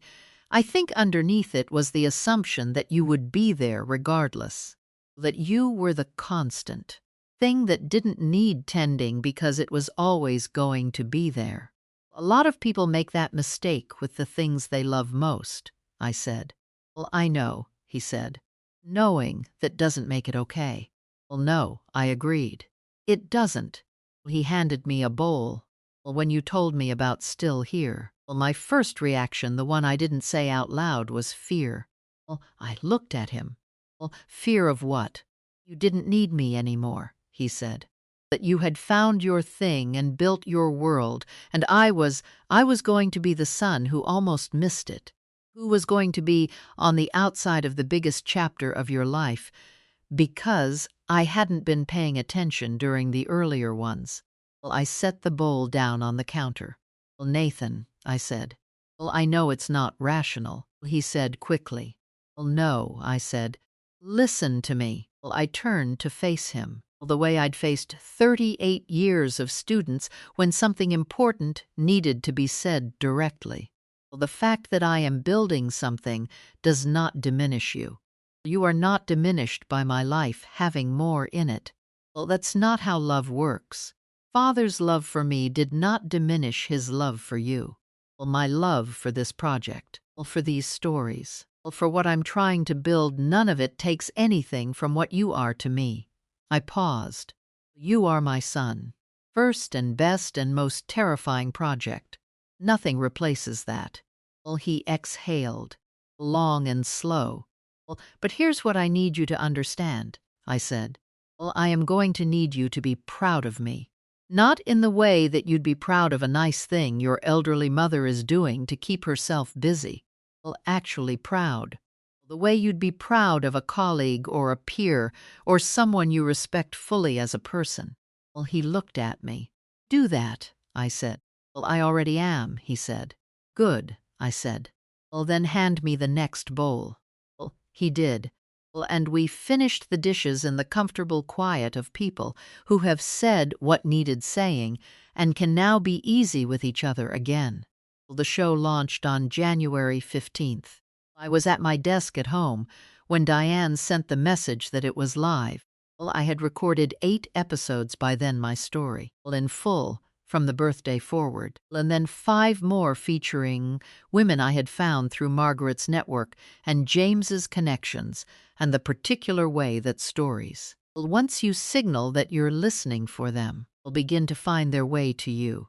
Women in their 60s and 70s and 80s who had had their own restaurants, their own envelopes, their own moments when they had stood up and refused to be invisible. The first week, Still Here had 4,000 listeners. The second week, 11,000. By the end of January, we had emails, hundreds of them, from women in Georgia and Ohio and Arizona and Oregon, 50s who said they had sent the episode to their mother, and from women in their 80s who said they had forwarded it to their daughter, and from women my age who said they had sat alone in their kitchen and listened and cried and then called the son or their daughter or their friend and said something they had been not saying for years. Diane called me at the end of January and said, very simply, "Eleanor, you found your audience." I thought about something Richard had written in the letter. The version of my life ahead of me that was bigger and louder and more my own than anything that had come before. Well, I had read those words in October and believed them intellectually. Well, I understood them now in my body, well, in the specific physical sensation of having built something and watched it go out into the world and watched the world respond to it. Well, it was the last week of February when the most unexpected thing happened. I was preparing for episode 12 when Margaret called, well, and I knew from the first syllable that something had shifted. "Well, you need to check your email," she said. "Right now." I opened my laptop. Email was from a literary agent in New York. Well, her name was Patricia Ewan. Well, she had been listening to Still Here since the first episode.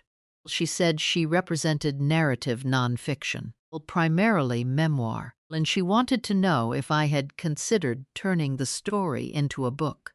Well, I sat at Richard's desk in the house on Briarwood Lane, with the February light coming in through the study window and the notebook I'd been filling since October open in front of me. And I read Patricia Ewan's email 3 times. Then I picked up the phone and called Nathan. Well, he answered on the second ring. "Everything okay?" "Well, yes," I said. "I just wanted to tell you something." "Tell me." "A literary agent in New York wants to publish my book." The silence that followed lasted exactly 4 seconds. Well, then Nathan said, loudly into the phone, with a complete and total absence of the controlled executive manner I had been watching him practice for years, with nothing but pure, unguarded, full-throated joy. "Mom." "Well, I know," I said. "Well, Mom." "Well, Nathan." "Well, Dad he is absolutely." He stopped. His voice had broken slightly, just at the edge. Well, he knew. He knew this was going to happen. "He had a theory," I said. "He was usually right about theories." "Call Patricia Ewan back right now." Well, Nathan said. "Well, right this minute. Call her back and say yes." "Well, I haven't decided anything yet," I said. "Well, Eleanor Whitmore," he said, and he used my full name the way Richard used to, which stopped me completely. "Well, yes," I said. "Well, call her back." Well, I laughed. "Well, I'll call her tomorrow." "Overnight." "Well, tonight." "Well, tomorrow." "Well, fine," he said. "Well, and then, I love you." "I love you too," I said. "Well, go tell Claire." Well, I hung up. Well, I sat at the desk for a long time, with the notebook and the lamp, and Richard's photograph, and the quiet of the house moving around me. I thought about October 14th, waking up alone on my birthday, about the cold coffee and the phone call and the blue dress and the envelope, and the moment I walked across that restaurant toward my son's table. Well, I thought about a woman standing in the dark of her own life. Well, not because the light was gone, but because she had stopped reaching for the switch. And about what it takes, what's specific, particular, unrepeatable convergence of loss and love and letters from the dead and friends who move on your behalf and children who show up on your porch in the dark to make a person reach for it again. Well, I thought about Richard saying, "Well, build it, Ellie. Build it the way you do everything completely and without apology." Opened the notebook. Well, I turned to a clean page. At the top, I wrote 2 words. Chapter 1. I looked at them for a moment. The empty page below them. All the space waiting to be filled. Then I picked up my pen, and I began. Because that is the truth that took me 72 years to learn fully. A truth I want every woman who has ever made herself invisible to hear and carry with her into whatever room she enters next, that it is never too late to become the main character of your own story. Chapters do not stop arriving because you have gotten older or quieter, or because someone you love has looked past you long enough that you started to wonder if they were right to. That a birthday in a restaurant can break you open instead of breaking you down. Dead man can hand you the key to the rest of your life. That the word still, placed in front of the word here, is one of the most powerful sentences in the English language. Well, I am still here. I was always here, and I am just getting started.